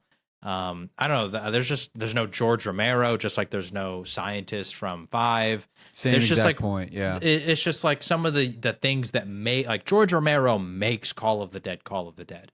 Getting rid of him, it doesn't feel like the same map. There was the fog and it's nighttime and all this stuff. It doesn't feel like the same map, even though they added some cool new areas. So, and also, we haven't done the Easter eggs once again, but I'm pretty sure Blood of the Dead is considered like the worst Easter egg of all time because of how bullshit a lot of the steps are. And the fact that the guide is 45 minutes long, I think we can all be safe to say that that's one where we got to account for a 4 to 5 hour night, boys, because there's literally one step, if I recall correctly, where there's this ghost raven that just disappears and there's not a set location. There's like 45 spots he can appear on the map, and there's no inclination or indication as to where he's going to go. You have to just walk around the map and try to find him, and it can take forever. Can zombies bleed out in that game? Yes, Black Ops. Fuck So that. that was one of the final glow downs I want to mention is zombies can bleed out after a certain amount of time. And at BO4, I think it's the fastest of any game is how long it takes for them to bleed out. They bleed out very quickly. So some of those steps are annoying as hell because with 4 people, we can actually overcome this. The only way to make sure they don't bleed out is you have to keep 24 on the map alive. That makes sense. So we're going to have 2 people basically hoarding little hordes or 1 person. Yeah. Yeah. Isn't like a horde 24? I was going to say ideally 2 so that we make sure that if anything weird happens, like we've got, so. But anyway, we have that happen so people can do the steps because that's annoying. But also then the other one that also got introduced in BO4, the point system going from points per bullet to point per kill. Still hate that. I think it's BS, and I think they should still change it. I know if they introduced it in BO6, it would completely change the economy of things, but I still hate it. I agree. So that was all of my glow ups and glow downs. The only other one, but it was the same exact reason for Noct, was just Verruct. I liked the colors on the BO3 version of it. I do think for Zombies Chronicles, all of them are glow ups outside of Origins, in my opinion. Yeah. Just in terms of the look. I would agree with that. But that was basically it. And I think that was a good list, boys. I think we had a lot of good glow ups, a lot of good glow downs. And I think that should just about do it, boys. We had another bang episode. And I'm going to be honest with you, Citadel de Moore, although it looks like we're not going to be getting a map for quite a long time. It could be anywhere from March, April is what I've been seeing a lot. We got 3 really good maps that we can mess around with and have some fun with all the Easter eggs involved as well. So, ladies and gents, I hope you guys are enjoying the brand new map out there, and I hope you guys are enjoying Zombies as a whole. We will be back soon with another episode of Pack a Pod. Thank you guys for tuning in. As always, we'll catch you guys very soon. See ya.